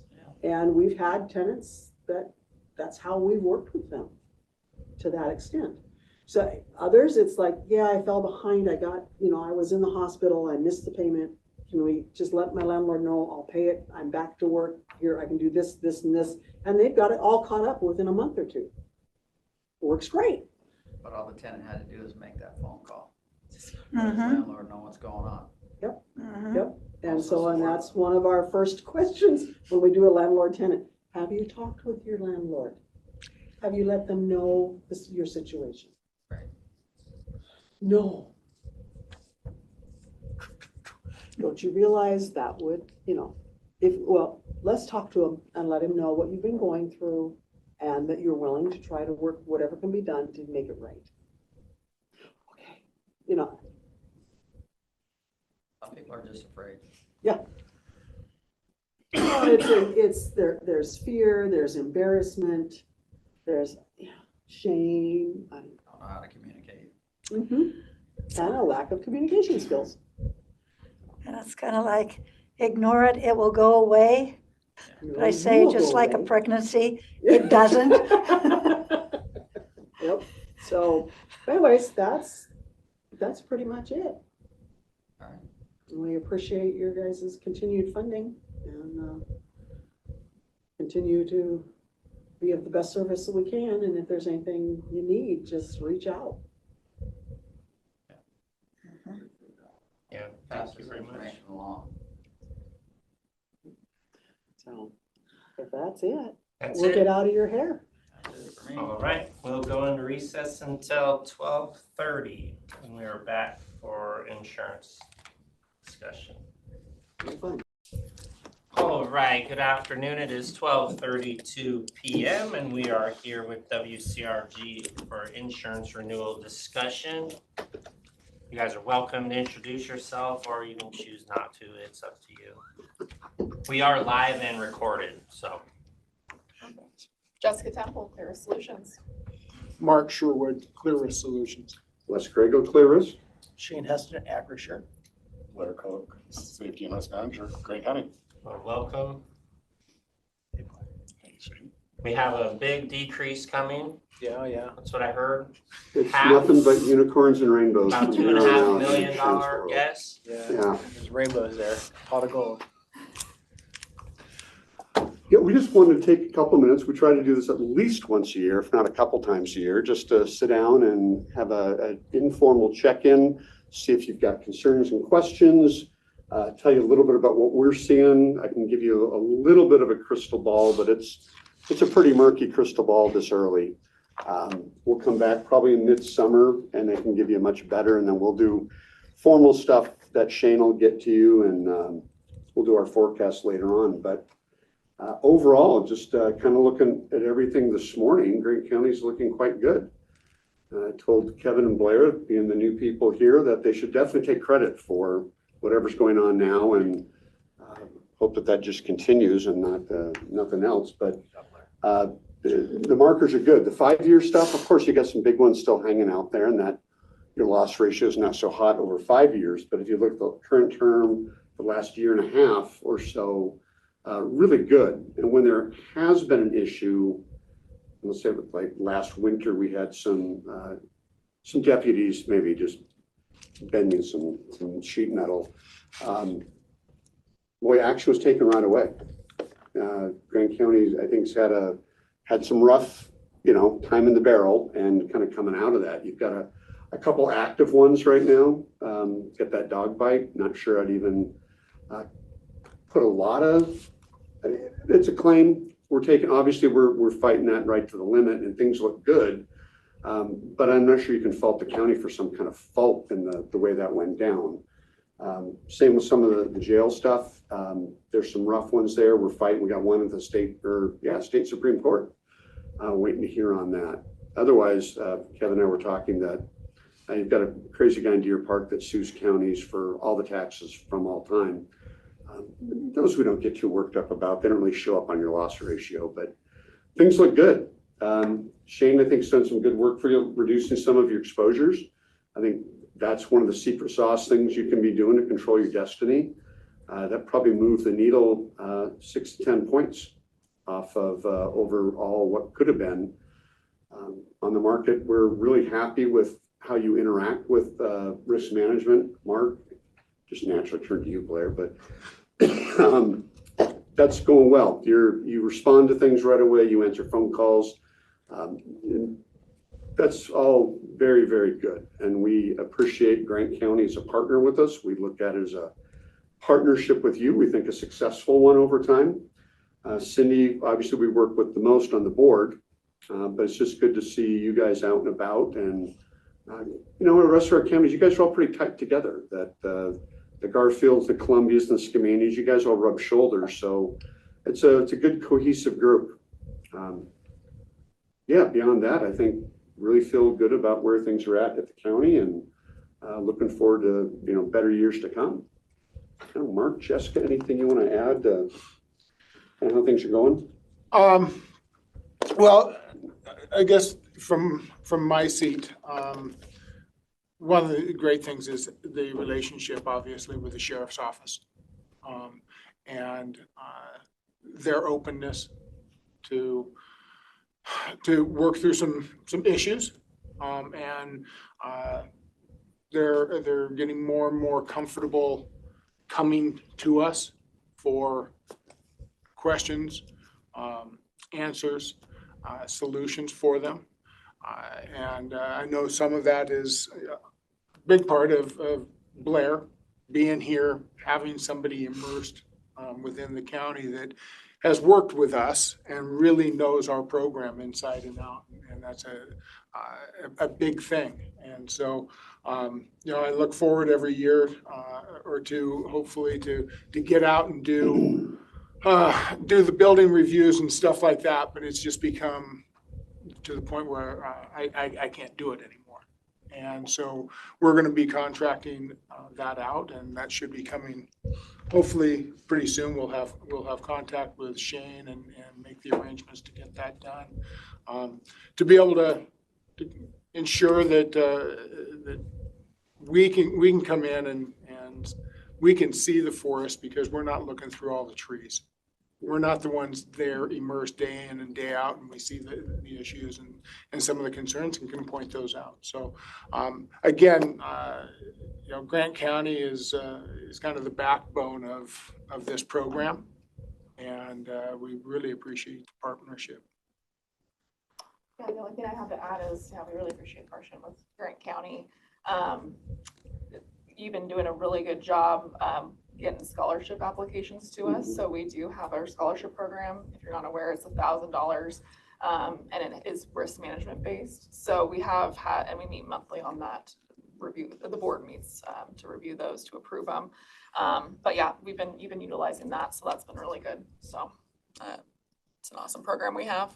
And it's a different, every county you have a different relationship just because the personalities involved and proximity. But Jessica's husband is on the road with the sheriff's office. Mark's a former sheriff. I was in Ephrata for 30 years and worked very closely with the county, worked closely with Shane, Blair. I mean, we just know each other probably better here just because of the proximity of the business and the relationships that go back. And I don't feel like we're ever not able to get a clear communication from you about a concern and vice versa. That there's so many ways for us, and our companies are pretty intermeshed with the county as well, just with personnel and, you know, people that do sports together and everything else. It's a little different, not that you're treated, you know, special or differently, but the fact is there's some easier ways to get communication right away with each other here. And I think for the most part, that's a very, very good thing. It can lead to, you know, I feel like I can call Shane and Blair any time of day, and they feel the same about me. And I don't think we've ever woken each other up on vacations or anything, but that's probably going to happen a few times. Any concerns, questions from you before we do anything else? No, I mean, obviously, uncontrollable tort claims is the big thing, and the big ones that we aren't really responsible for, but are responsible for to settle out, like we had 2 years ago. I mean, those are the big ones that change the whole insurance pool. Right. I mean, we went from a couple million to 5.8, so yeah, it only took 2 years. So those types of things where we can't control, those are my only real concerns. I mean, because you have double jumps, right? You don't plan to go from 3 million to 5.8 million. That's fair. So yeah, that was a tough one. You know, that 2021 year, we're still watching that. As you know, we report on that every month, and the Gray claims in there, the Ross claims in there, the Ramos claims in there. You know, we've got a few things to be concerned about, worried about insurance. And, you know, as mentioned previously, we're working on that excess $10 million liability. It won't go retro. It will be, you know, current forward, but I think that's probably a good strategy to hedge ourselves. Until tort law changes, at least until the tort law covered. Yeah, at least has some coverage there. Yeah. So we're hopefully good at that. Our London partners are working on that for you right now. And you're right. I mean, we had a couple claims hit the county at the exact wrong times 2 years in a row. We're literally negotiating, finalizing numbers with the reinsurance carrier, and bang, here comes a Harribit collision. Bang, here comes a jail claim. Here comes a dog bite. And some of that's just turning the barrel. I feel like the county where there's been stuff in the sheriff's office, especially, that Joe's been incredibly aggressive at changing culture, and let's be risk management oriented. And that kind of stuff pays off over time really well. I mean, you're doing all the other stuff. You're looking at your exposures. You're looking at, can you look at your values on property? You're taking on new deductibles. And at the same time you're doing that, that's what we're doing at the pool. That's all the same thing. Try to build the war chest so that we can afford more risk at the pool level, which reduces your value and costs. And yeah, I think we're all doing the best we can with some of that, although we're not done trying to come up with new solutions. Last year we came up with a little more creative thing. Instead of just a basic, like, larger deductible at the pool layer, the part that we aggregately pay for, is sort of a eroding deductible. Like, our partner is Munich Reinsurance. They don't pay until we erode $500,000.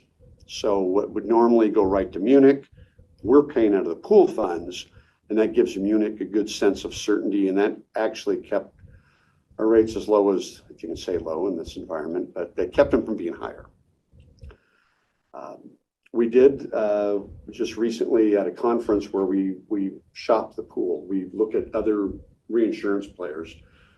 Our pool has always been about kind of mutual support, long-term relationship, spreading out an increase over a couple of years based on the overall sense of things, and not trying to, like, be so reactive to the market that our rates do this. Not everybody thinks that way. Like, when you go to the marketplace, there are reinsurers that know they're going to stick you with exactly what you cost them, and then the next year you might get a deduction. That doesn't work well for government. We like things a little more predictable and also not getting stuck. The biggest challenge we have is Washington State. Again, nothing we can do about. When I have every year, I tell the story so often it gets old, but I'll sit down with a new market. Might be a couple of us there, might just me, might be informal, but we start talking about what we have. Are you into reinsurance? Yes. What do we have? Well, we've got, some counties. They're rural counties. They're good conservative voters and blah, blah, blah. Meaning the jury's not politically conservative necessarily, but the juries are conservative with money. And things go great right until I say that we're in Washington and we have sheriffs. And literally one just flat out said, look, we're not going to write any law enforcement accounts in Washington state for a couple more years. Yep. There's nothing we can do about that except try to be smart and look at how to limit that exposure and things we can do. And you're doing all the things we want you to do with training. There's some partners we're looking at bringing on.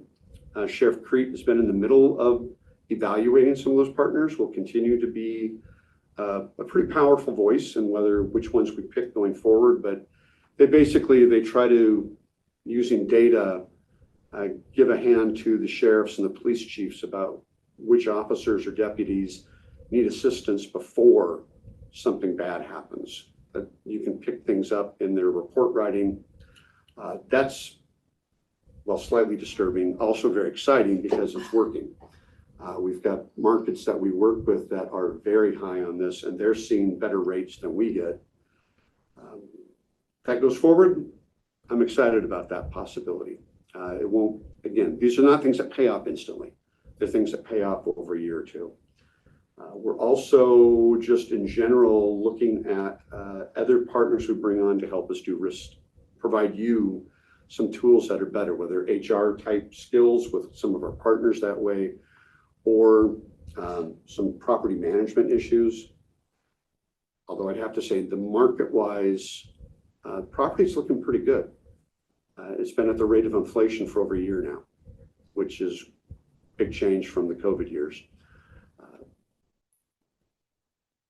Up until about 3 weeks ago, I would have said that the forecast looks pretty good. The economy is looking better, and the interest rates were looking good, and people's investment income was heading upwards, and that's where the insurance companies make a lot of their money. So if investments are good, they don't charge us as much, we don't charge you as much. Obviously, that's all a little in flux, I guess I'd say right now, and we're watching that like everybody else. When we were with the market, talking with them, none of this tariffs weren't even a discussion yet. So in June, we'll have another better glimpse of kind of what the crystal ball looks like, and I will make a formal forecast for what we see it being looking like in November. Shane will get it, you'll get it. Cindy will know about it a little bit ahead of time being on the board, but it's just a range. And then as the year goes, that range just tightens down. Last year, through mostly luck, I'll admit, we hit the range. We were right dead center where we ended up at. So hopefully we stay there. And that's kind of that's the best I got for a crystal ball. So the range right now is 100% or less? Yeah, I mean, that's kind of, 0 to 100. That's, there are markets getting, I mean, Shane's joking with 100, but there are some people that have been hit with that. Their insurance rate literally doubled. Schools are tough right now. It's, if you're at all working with any of the local schools, it's a pretty ugly road ahead for the Washington schools and Oregon and California. One of our pools, the one that renews first, is actually looking really, really good. However, they don't have law enforcement liability. But if we can stay kind of close to where they're looking at, they renew June 1, and things are looking at they're less than 10%. If we can stay in that, I think it'll be great. Now, again, that's without any kind of law enforcement liability, which, as we just talked about, is going to jump things up. But I know Wes is he's out there doing his wheeling and dealing on a daily basis, and he's got great relationships, and that's where our relationships with the markets for so many years has kept things where they're at.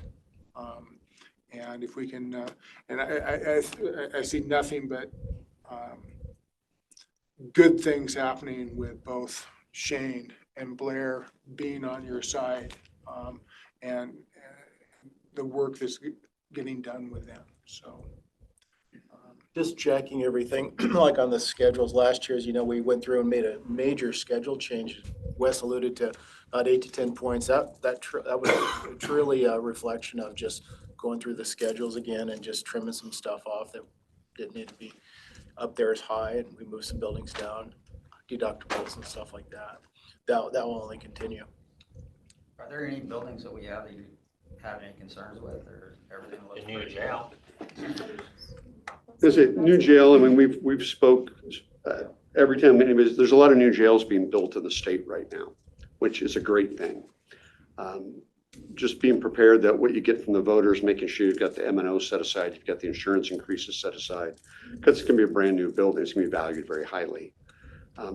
But we will work with you to set it where you feel it should be. I mean, you're going to have a very, obviously, when it's finished, completed, you know what that cost was, and that's probably where you should set your value. Maybe a little higher, maybe down the road, you can start looking at if you do things differently, but it's the places like the courthouse itself, proper, not the annex or the jail, you know, they're historic. And so they've got a calculating value for that's kind of an odd thing. We let professionals do that. One of the places we're examining saving you money, or at least giving you choice in it, is we call it margin clause or agreed value, but currently if you have a total loss of a building, it's replaced. Whether it costs more or less than that agreed value or that the total value, you get replaced. One of our other pools, two of our pools have moved to what's called that margin clause or the agreed value, which is rather than insuring it at its value plus whatever, you pick what you want to insure it for. You could say, you know what, we're never going to rebuild this building. I want to insure it for $10 and then save all the premium. The flip side is if you have a total loss, you're getting $10 plus about 20% for code upgrades. And that's it. It's a fixed cost, which our reinsurers, they love because they like knowing what they can calculate how to price us. Whereas if it's unknown, they put their thumb on the scale. There's a little bit of risk in that. If you blow the value, if you don't keep on top of it and a couple of years go by and you haven't raised that value, you could get hurt. On the flip side, it saves you a lot of money. That'll be something that the board will be looking at. We've discussed it last year. There was mild interest, I'd say, from the board of 10 that oversee the pool, the 10 counties.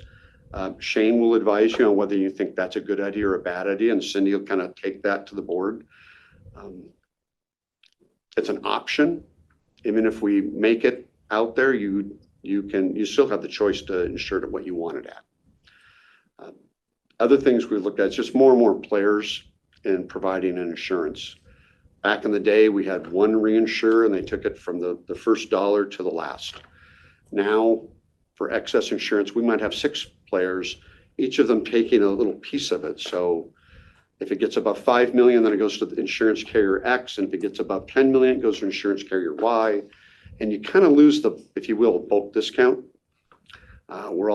We might need to take law enforcement to a separate partner and not have it in the regular general liability type policy, because it's now become so expensive that maybe we go to these specialized markets that provide it better and possibly cheaper. One thing I know about our current reinsurer, they look at our state as a state. So you're kind of locked in with all the West Side folks, whereas some of the other people that provide that, like law enforcement, they're granular. They look at the county and the jurisdiction that the lawsuit would take place. We kind of like that. Yeah, as long as we can keep those out of King County. Yeah, you took the words out of my mouth. Sometimes, King and Pierce make the state look bad. Yeah. I mean, there's a website we all use called Judicial Hellholes. They track for the industry. Not that they're biased in any way, shape, or form, but They look at the industry where juries just hand out cash. And it's always been New York, New Jersey, California. Until this year, King County made the list. That's not a good list. That doesn't They've made a help. lot of lists this year. And none of them are good. Yeah. Any concerns about training or things we can offer your staff? Just waiting for Blair's recommendations as we go. Blair knows it well. We're working on new ones. You'll be getting a survey this late spring, sometime soon, about trainings you like, don't like. It'll probably stay kind of between you guys, and I'm sure you report to them and all that. But we're looking at, do you prefer one of us coming and talking to you directly? And if so, which kind of trainings do those look like? Or do you like your employees be able to sit at their own computer and do it right there? Or do you like traveling to a off-site where you can get together with other county staffs and kind of intermingle, and kind of what's your preference, and more of this, less of that? We're revamping it all. And our overall goal is just to be much better at what we do and to provide things that actually move the needle, not just make us feel good that we went through training XYZ. And doing that means we need to raise our game quite a bit. And this summer we'll have one that'll be the first we've done in a long time, where it's for all the pools together in one location in Ellensburg, and getting a couple dynamite speakers and a couple sub speakers, and throw a lunch in there for everybody, and looking forward to seeing how that goes. Cool. Yeah. Sounds good to me. You have anything for them? No, I already asked my question. All right. Obviously, it doesn't end our discussion. Keep it, if something pops up, you remember something, you had to get a hold of us. And obviously Blair knows how to ring our bell in the middle of the night, and we'll do so. This is a half block away, right? Yeah, it's not too hard. You guys are gonna see each other at the Bookery, no matter what.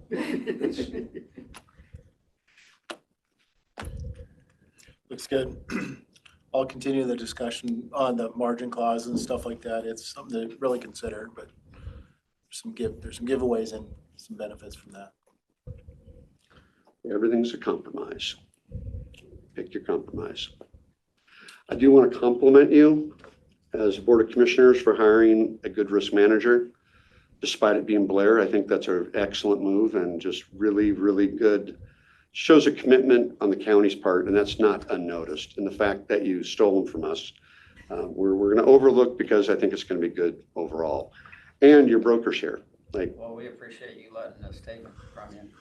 Well, the fine print was they were going to offset the premium by whatever you hired Blair at. So you didn't hear that far, did you? Yeah, your premium went up by exactly a salary. I will say you did get it good, you just didn't get the best. And I do these meetings a couple times a week with all around the state, and it's not common for the broker to be present. Well, Shane has done very good, which I knew he would when we switched to him based on services that he provides. So Yeah, we like working with all of our brokers, but it's good when he's here. I mean, he knows the game, he knows the industry, he knows you, and he knows us. Happy to serve you guys. Thank you. We appreciate that. Yeah. We'll get out of your hair. Thank you for your time today. We'll go into recess until 1 p.m. when we're back for HR. Good afternoon. It is 1 p.m. and we are here for our human resources update. Hello, good afternoon. Howdy. I'm assuming Commissioner Carter is not here today. She's out this week. Oh, okay. We'll take her off. Oh, public comment. Are we doing that to start with? Barb, Caitlin, can we please open the public comment? We have no public in the room. I see one user online. Yes, sir. We have one user online. Cammie, I'm allowing you to speak. Cammie, would you like to public comment today? Okay, no public comment. Okay.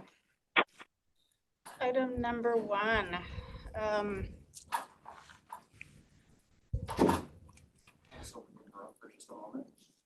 Am I screwing you up if I do? No, it's public comment time. You go for it. Make all the comments you want, Ron. Do we Absolutely. have any 3 call-in- minutes do we though, have right? call-in users? We have Yeah, one. well, We have we have one call-in user. I'd have to go into executive session. I'll talk to you later. Okay. Sorry. That's okay. Okay, number one, we'll try it again, labor relations. We do have a grievance. I'm not gonna go into any specifics, but we do have a grievance that has come in from the sheriff's office and regarding the FMLA leave policy. So we will be meeting with the union this Friday, hopefully get some more feedback from them. And our policy is what our policy is, and it has been that way. So, but we're open to meet with them and hear what they have to say. With flexible coming online this fall, hopefully it'll be an opportunity for the board to review that policy and ensure that it's still what the vision of Grant County is. In my experience with FMLA, our policy is consistent with what other entities do, but it'll be an opportunity for you guys to update. And like Decorah said, we are getting feedback as we go. In the last 3 years that I've been here, we've gotten a lot of feedback, and so I think there's always room to make improvements. So that'll be our opportunity to cement those improvements if the board is wanting to consider that. Yep. Item 2, I don't have anything today. Item number 3, I do have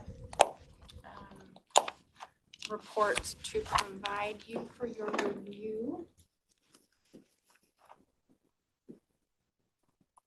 I won't go over them unless you want to, and if so, then we'll go into executive session. Otherwise, I've printed out for your review, and once you've read them, we can meet to discuss further, but I'd like to get the report back so that they can be disposed of appropriately. The meeting, the follow-up predetermination meeting is this Friday, at which time the elected will. How long is your update today? It's an hour. Yeah, how much time will Oh. you use? I think we've got time. Can we just go executive like Sure. 10 minutes? Yeah, Just I've to got- kind of, or we can review this, then go executive? Sure. Let's just go 15 minutes. Okay. And would this be evaluation or disciplinary? It's under discipline. Okay, we're going to go into executive session beginning at 1:04 PM, returning at 1:20 PM for personnel disciplinary matters, RCW 4.42.30.1101F. It is 1:20 PM and we are out of executive session. Okay, item number 4. I have 2 PARs for your prepare for your signature. The first one Thank you. is the accounting reclassification the board approved last week. It's in the accounting clerk, I always say deputy, the clerk, accounting clerk, and making an accounting position. The second one is for the mail service clerk, FTE going from part-time to full-time. And that one will be effective. I made it effective for the first day of the next pay period. And the planning of what he's going to be doing and who's going to be managing what he is doing, that is planned out, whatnot? Yes. Okay. According to Tom, Joe, and Cindy. Okay.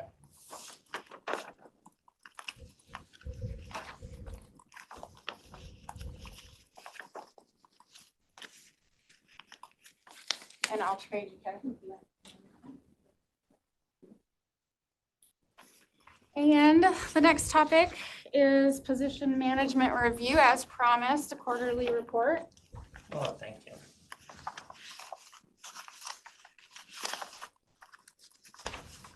So since the first of the year, we've had 20 requests 18 have been, 18 requests have been approved, 0 denied, 1 was put on hold, and 1 was withdrawn by the department head or elected. Page 2 is a total number of positions throughout the county. Public Works has had 23 positions affected, Renew 4, Sheriff's Office 5, Superior Court 1, Auditor 2, Board of County Commissioners 2, Development Services 1, District Court 1, Fairgrounds 6, Prosecutor's Office 2 at this point. Types of requests, and if I'm going too fast, please tell me to slow down. Types of requests, we have 7 added new positions, 1 reinstated position, 3 increase count, so 3 new FTEs, 7 reclassifications, and 1 step increase. I also, for this report, I broke it down into current expense versus non-current expense. So current expense, we have Superior Court as 1, Auditor 2, Board of County Commissioners 2, District Court 1, Fairgrounds 6, and Prosecutors 6. Non-current expense, we had 4 positions or 4 requests at Renew, 2 at Development Services, and 22 at Public Works, and that includes their seasonals.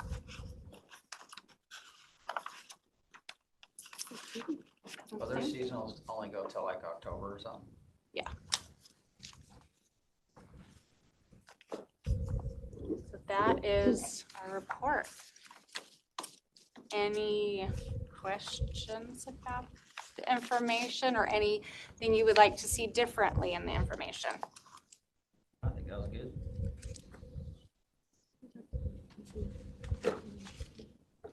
Oh, yes. We met with Mandy on Friday, and part of the things that we discussed was the adding a financial impact to this report. So I will attempt to get that on the next quarter. So that way you can see that financial impact, the overall impact from one quarter to the next. That'd be nice to know.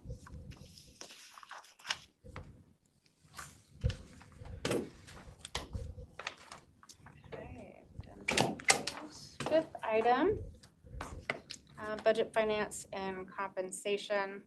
The compensation study has been, the contract has been approved by the PA's office. It's been signed by the company, signed by the PAs, and it will be presented to the board next week on consent for review and signature.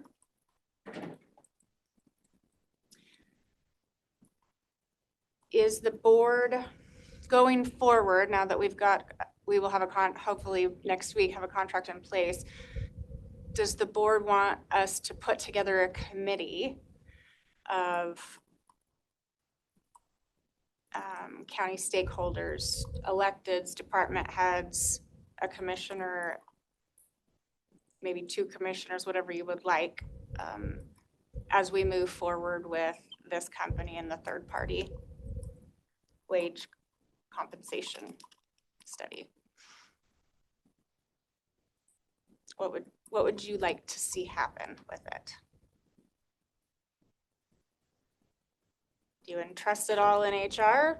Do you want a committee to help guide the process with the company?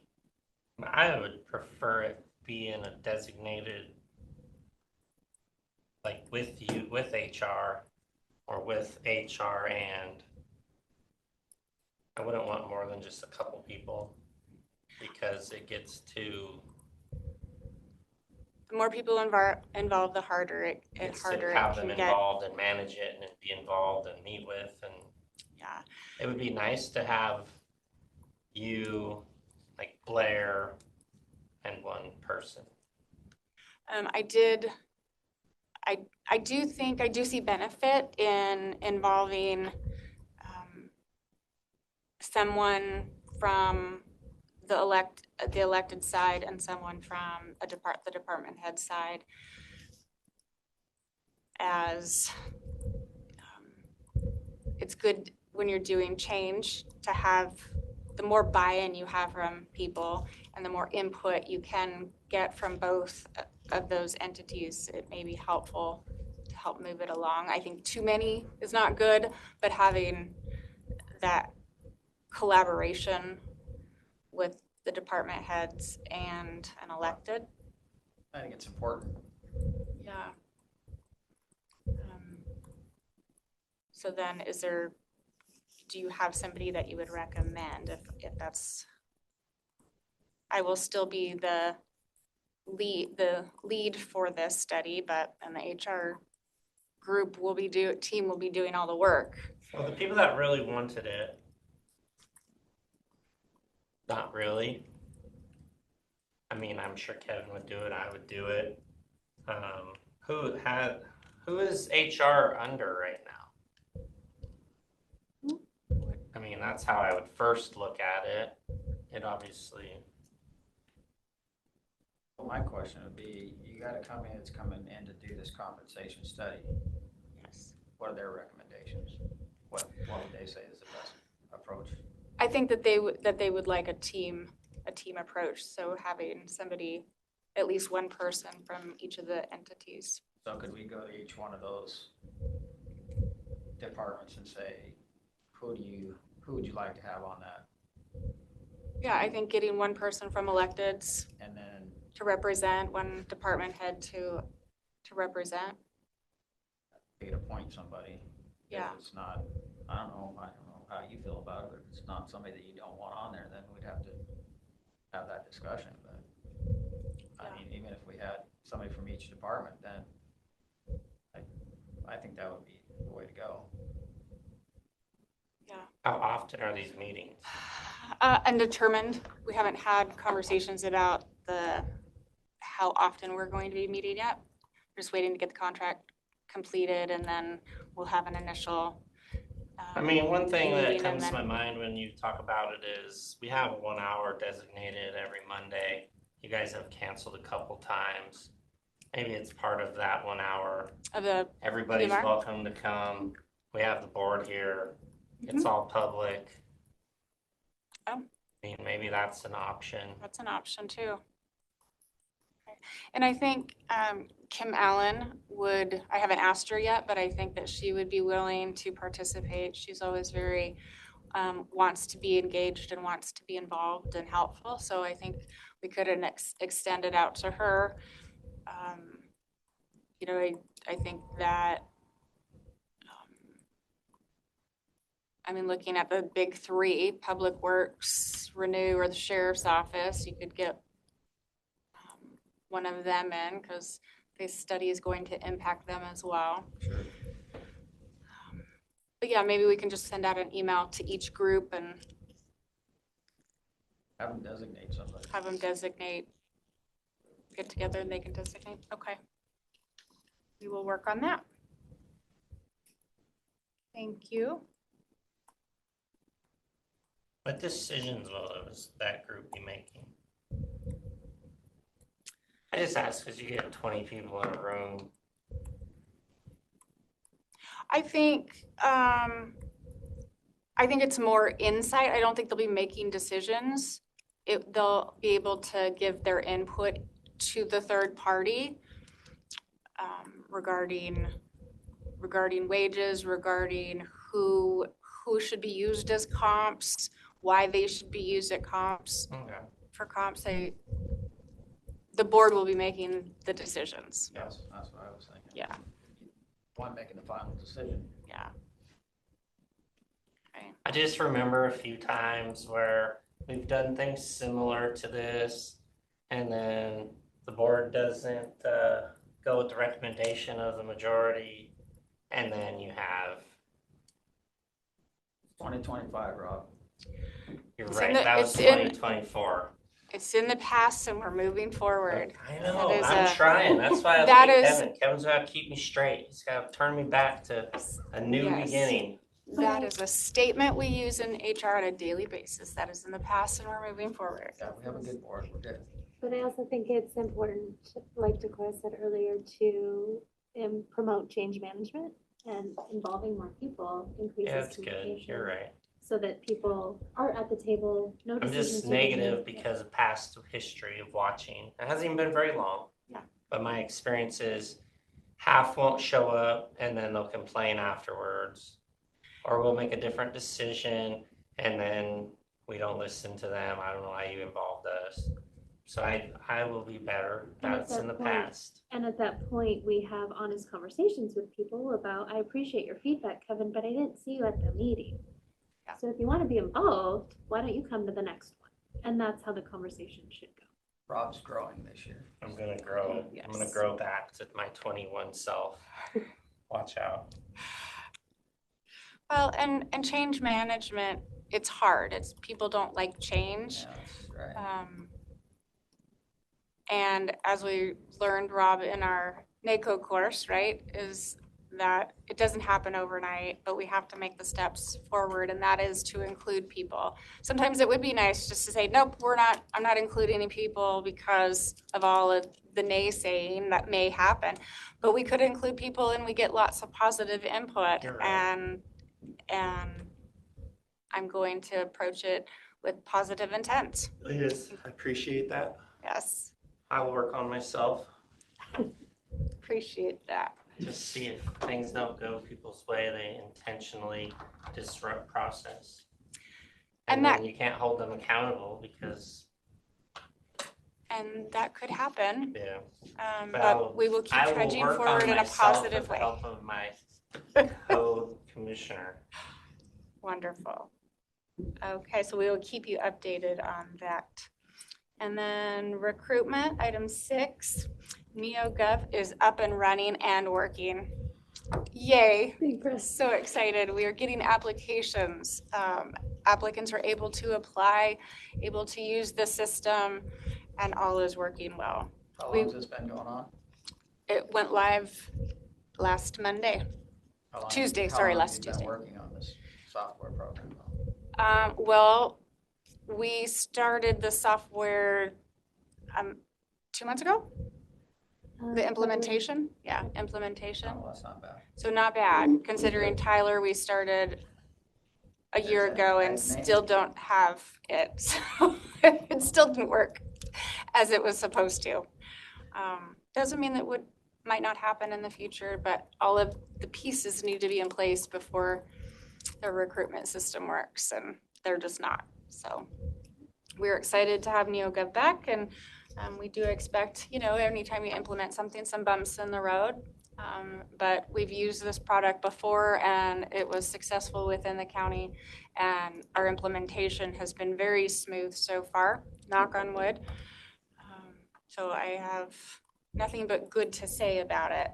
We are working on it end user training where supervisor hiring managers, department heads, electeds will all be trained on how to submit a requisition and then view and select candidates for interviewing. So all of that will be coming. So we're happy about that. And that is what I have for the board today. Any questions for them? I think we covered most of them. Yes. Okay. Did we miss anything? I don't know. Can I just add one thing for NeoGov? I know that Cora and I appreciate the board's support in moving back to NeoGov. We really tried our hardest to make Tyler recruitment work. It's not a software that's robust enough for our needs. So we really appreciate the board's support in that. If not, I don't know what I would have done if we didn't get that support. So I just appreciate it. Yes. Well, I'm glad you're happy. Yes. Makes us happy. Thank you. Okay. We will go in recess till 2 p.m. when we are back in session. Good afternoon. It is 2:01 p.m. and we are here for our weekly commissioners meeting. I will now call the meeting to order and begin with an open forum for public input. 3 minutes per person, 15-minute time limit. We have Tom Gaines in the room. Do you have any public comment? No public comment. All right. We have 2 call-in users, Caitlin or Barb. Can you allow them to speak if they would like to? You betcha. Cammy and Pepper, I'm allowing you to speak. Do you have public comment today? Cammy or Pepper? This is Pepper. No, I don't. Thank you, Pepper. Hearing additional public comment, I'll entertain a motion to approve the agenda. A motion to approve the consent agenda, items 1 through 20. Oh, just the agenda. Just the consent. Yeah. Sorry. I'll second. Motion and second. All those in favor say aye. Aye. Aye. Motion passes to approve the agenda as presented. Do we have in the correspondence, emails, letters of support or response that are needed from the board? Well, Daryl was supposed to be here to talk about the email that I had forwarded to you guys from the Cooley Medical Center. It was something about. He will crash in here at some point. Great, so he'll discuss then. He'll be there, I guess. Any other items? Something for roundtable. Barb, do you have any correspondence? No, sir, I don't. I don't either. Do you, Kevin? No. Tom? All right. Then let's roll into roundtable. So you guys had asked me to reach out to the prosecuting attorney's office about compensation for the lived experience position on the homeless housing task force.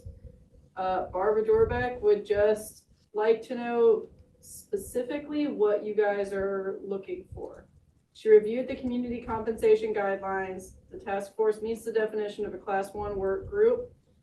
There is a lot of information about compensation for a class 1 work group, including recommended compensation rates, and the one that she sent over from the Office of Equity, the hourly compensation rate, recommended one is $57 per hour.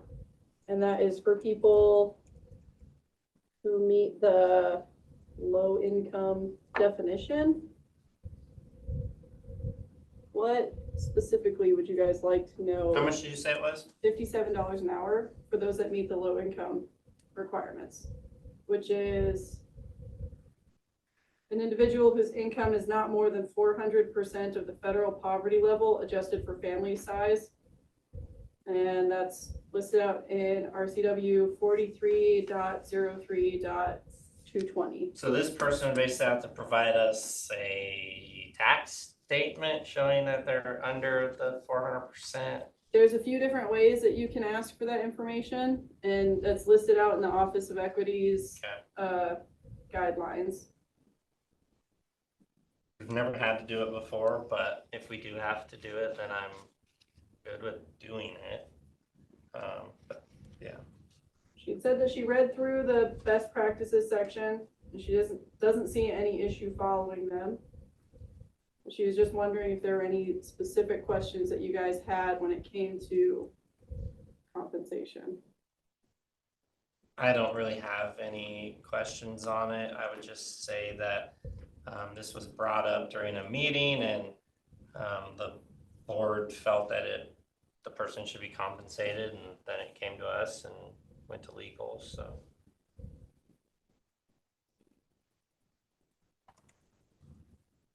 That's all that I had. Barb, do you have any roundtable items? I do not, but I'm going to walk back to Daryl's office and see if I can remind him real quick to go downstairs.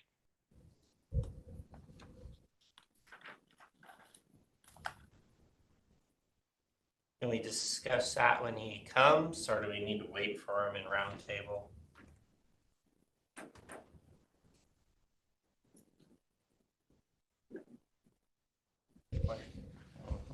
Stumped her. I think she went back to get the girl.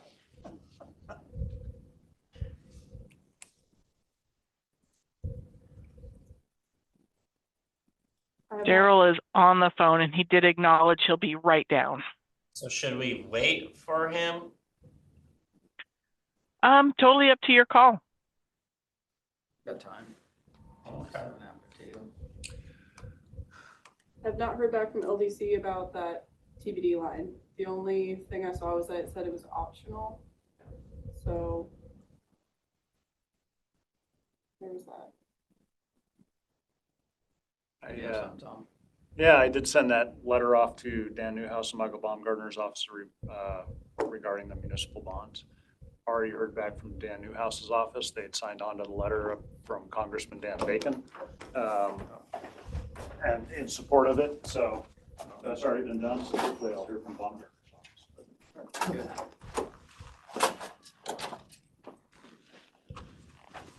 Daryl, you're up. All right, just got on the phone, so I can't seem to keep off the phone. So the hospital letter, when they talked about PILT, one of our major revenue items for the current expense fund, I believe is around $800,000, $700,000 to $800,000 revenue current expense that we use to balance this budget, is a PILT payment from Department of Interior Bureau of Reclamation. For decades, that money's just gone in the current expense fund. But if the commissioners decided to disperse that money out, the normal method is to look at the assessed value of each district and take their assessed value divided by the total value to create the ratio of how much gets dispersed to each district. This hospital has the lowest value. So even if you dispersed it out, it would be unfair to give them special treatment. And so they may get maybe $1,000.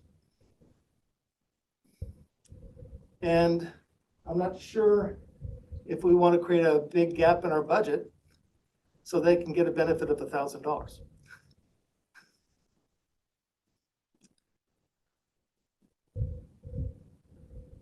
And then we'd have to take more monies out of reserves to fill that gap. So how else can they? Plus, they're also in three other district counties. I don't think they threw in the number for the other counties in their number of how much revenue they get. And again, it would be unfair for our county to do it one way and the other counties don't do the same thing. Yeah, because they're Douglas, Grant, Lincoln, and Okanagan. And Okanagan, they definitely can't afford diverting monies from current expense to this. Curiously, and I'm not an expert on PILT, but while we were at NACO, the talking point was PILT/SRS, the small rural schools. And in a lot of these counties, those two are tied together. For our state, it's been normally all the money going to the county because it wasn't that much to make a difference for most taxing districts. So is there any way to help them at all, in your opinion? Not really? Not really, unless you're using other funds, your ARPA or other funds. But those are meant for capital things, not just to keep them open. That's a major national issue of what's happening.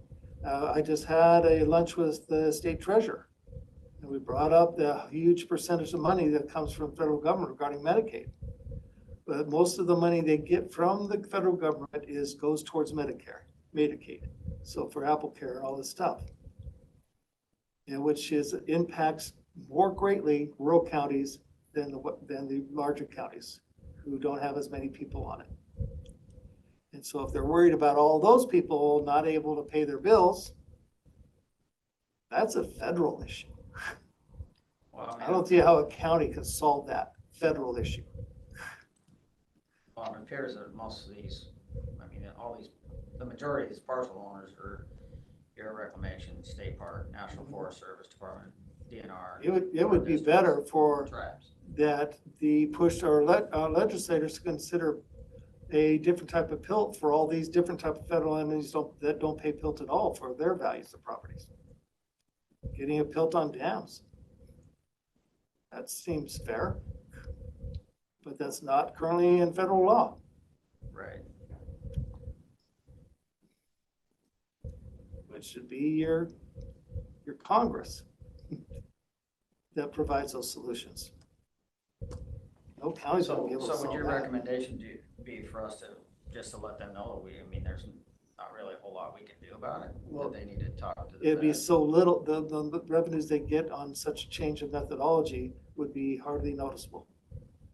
Wouldn't be much. Because they unfortunately are in a very low value district. Even with 4 counties.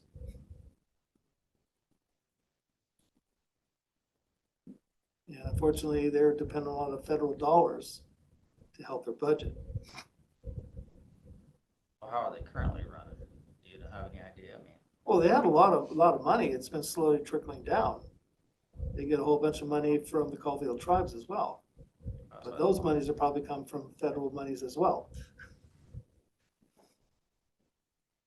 And that's what happens. If you start cut off all the federal monies to all these entities, there's going to be a lot of huge consequences, and no county's going to be able to fix that.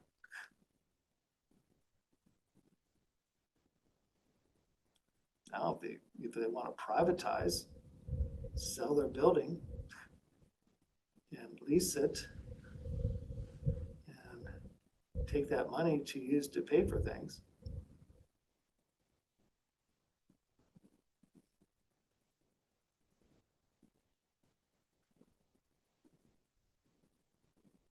I don't see. Yeah, I don't see where we can. I don't see that we can do much for them. I think from what you're saying, and the way I see it, I don't. Mm-hmm. No, you'd have to treat them as exactly the rest of us treating all the other school hospitals and schools and everyone else that's having the same problems. Yeah, because we don't have just a bank account to give money to everybody. Mm-hmm. We would take, actually our distribution method would go for all the properties that are within the tax codes of the ownership of Department of Interior. So let me ask this question. Did they do a 0.5% increase in their sales tax? Those hospitals have no power to do sales tax. County. But I'm not sure what sales tax option there is for hospitals. I'm not sure, I'm not aware of a sales tax option made by the legislators. Now, if they want to go to the legislators but then again, if you put on a sales tax, it's for the whole county, and then you'd have to deal with the distribution to all your hospitals. Yeah, that's not Oh, which Samaritan will get the most. right. Okay, well. Rob, you got any ideas? Just reading it over and over. So yeah, I just, it's the same thing as when we had fire districts want a share of our PUD privilege tax. Well, this is a major revenue thing. We balance our budget on major revenues, things like this. Now, the alternative is the fire district went straight to the PUD, and they did contracts for where they got paid from the PUD directly to provide services to their tax exempt properties. The hospital could be probably doing contracts with all their tax exempt entities for services, for being available, just staying open for them.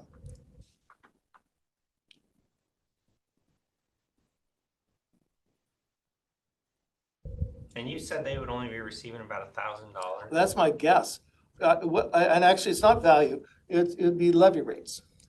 Okay, so we'd take the levy rate for all the eligible. First, we'd have a tax code. How much value is in each tax code of the properties? And then with that value spread, then it's based on the distribution of the levy rates to all the districts, of which I'm not sure if you're allowed to exclude the state, who gets the biggest share. Gets 1/3 of that. So I don't know if you could do something to ignore the state, but then you have everybody else, the ports, the fires, the county, I don't know if there's hardly any cities that have any bureau properties. Mostly be out. And then you're doing the levy rates of all those eligible, county road. We'd get a share. And then you have your bond funds of all, and then your schools, and you have all your bond funds. What are they saying that every other PhD in the area does? As far as tax money every other area gets? Gets what? They don't get pilled. Oh, that's basically what this, it seems only fair that we should receive some tax proceeds from the properties that surround our public hospital district the same way that every other PhD in the area does. It is my understanding that PILT money paid by DOI, VOR goes directly to Grant County General Fund. That's correct. But it's saying that everyone else gets. And they don't. Yeah. No, they just have more taxable value of property taxes that they get. This is just a evaluation port district that covers 4 counties.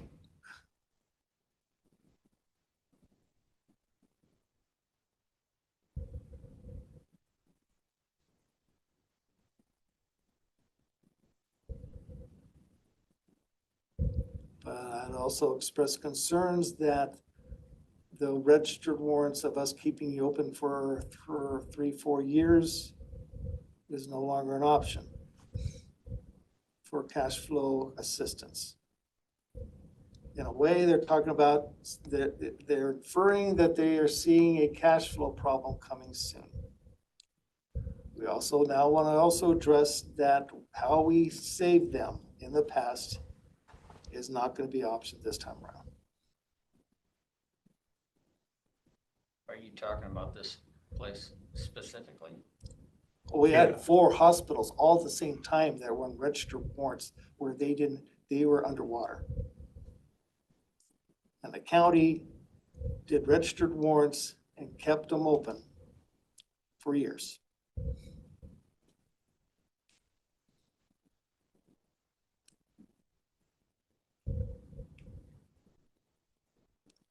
But that's not our job. Sounds to me like they need to do a better job of running their business. Well, they had a big contract for the software of collections, where they contracted it out to an entity on the East Coast who was hardly generating revenues for them. And they found that the person they had on their finance officer had a relationship with that company on the East Coast. Well, I don't know if there was kickbacks, but there was an improper relationship with the person who hired this entity, who was then hardly collecting any money on their unpaid bills. So they always decided to then buy software and do it in-house, where they start generating a lot more money than they ever got from this entity they contracted with. And when I started questioning what was going on their cash flows, they started investigating all the elements of why their deposits are way down and why their collections are all this, and they finally realized that they fired the guy.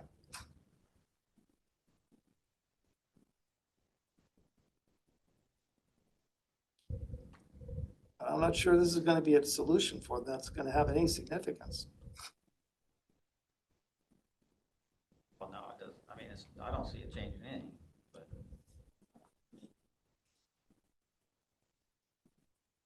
Okay.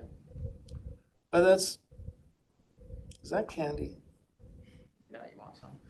Okay, I just wanted to, it's just sort of I'm sort of being teased with this. Do you have any more for this, Darrell? No, I don't. Kevin? No, I don't have any more questions on it. Okay, well then, do you have any other roundtable items? Then I will entertain a motion for consent agenda items 1 through 22. I make a motion to approve the consent agenda items 1 through 22. Don't do that one next. Second, we have a motion and a second. Any discussion? All those in favor say aye. Aye. Motion passes to approve consent agenda items 1 through 22. You need a motion for this one? Yep. Make a motion for the walk-on item from Central Services for contract with Farmers Electric in the amount of $84,154.71 for the horse barn water upgrades. I second. Motion and a second. Any discussion? All those in favor say aye. Aye. Aye, motion passes to approve the walk-on for central services in the nomination noted by Commissioner Burgess. Now, we'll sign.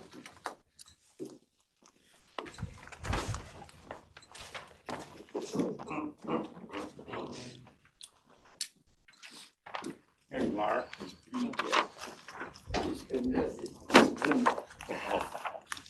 You did a good job. You waited till the end. I'll see you in the. I lost thingy.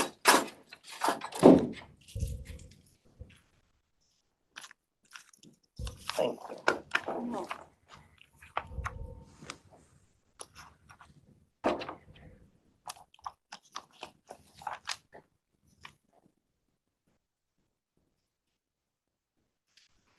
Would you like me to date these or you got that? I don't care. I'll figure it out one way or another. You see a stamp. For the date? Yeah. Hit the front.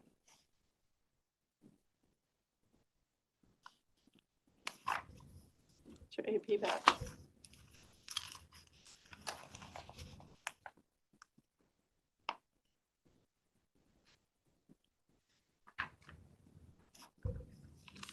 This is the increase to the petty cash fund in the auditor's office.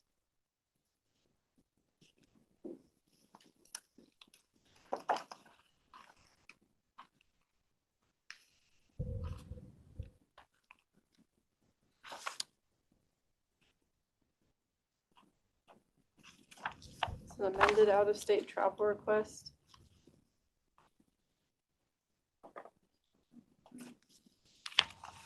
For TS. Invoice from Grant County Health District.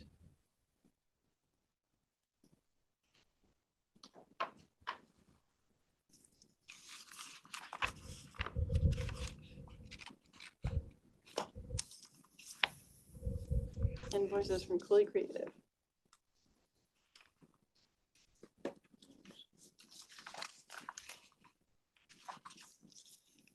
ARPA beneficiary agreement. What did I didn't read that part.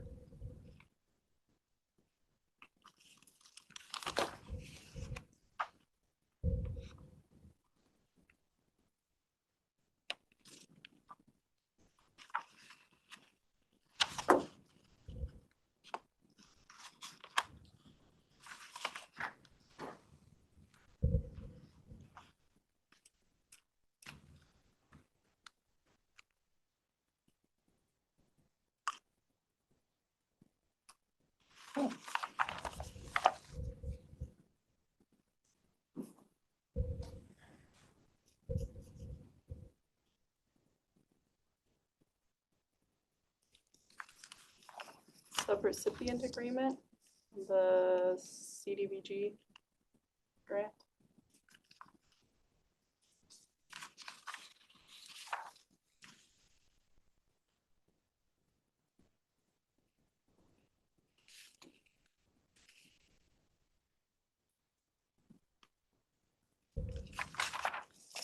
The ordinance correction.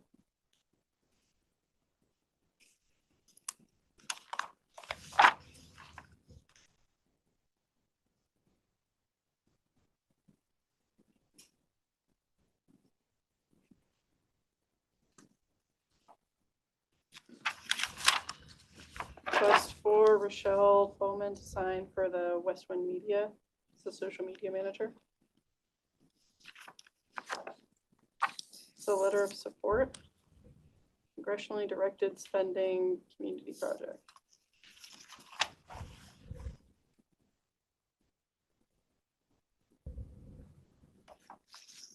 Recommendation for the strategic planning consultant.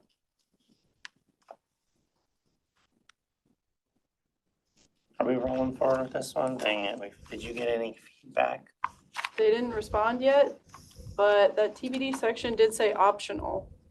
So if the county decided to opt out of that SEPA bit, it would not change the total amount. I wonder if we had to do it.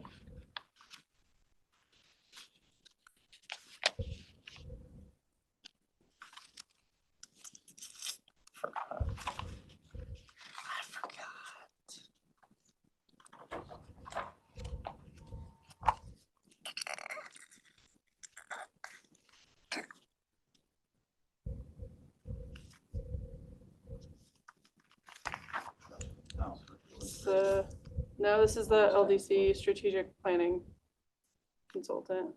You are denying that cannabis license application. Approving the denial. That's how you've done it. I know, I get so confused. I'm sorry. What I happens don't. with those if we deny them? We mail them to the state approves them and sends us back. And they just do it anyway. Which this one's interesting because the owner was here last week and these people don't operate there.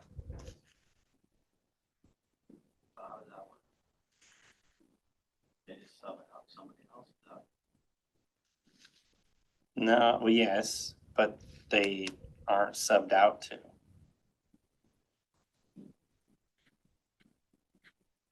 They're saying everyone's not. Yeah, but they're not. So I don't know how you write that note, just like they don't have a lease. I don't know.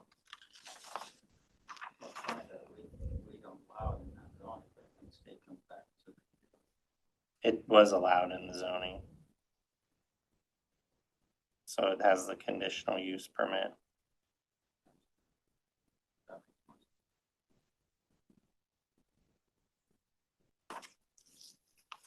So reimbursement request from Housing Authority.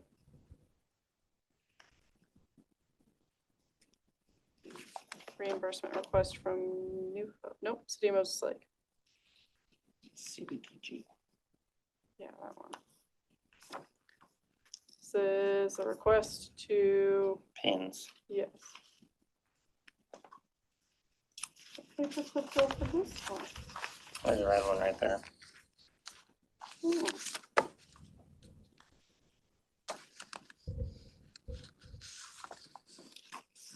It's permission for Pepper to sign the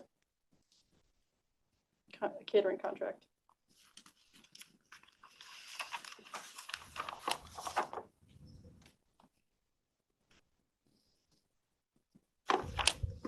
So professional services agreement, public defense.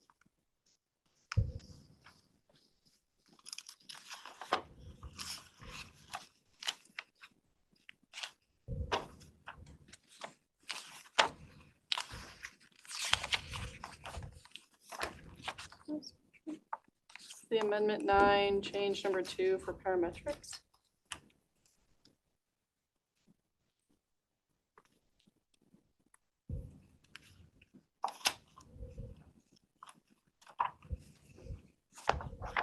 Updated agreement with the Columbia Basin Foundation, I think. A contract for purchase of 2 new UASs.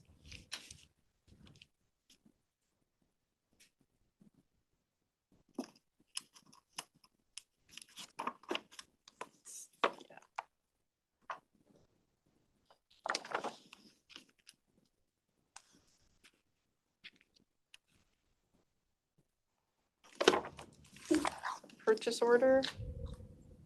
Genetics.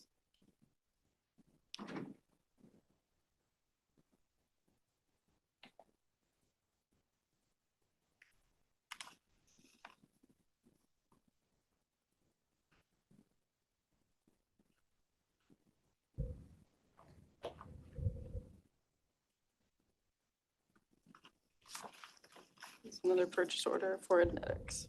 I think it was just Rob for that one.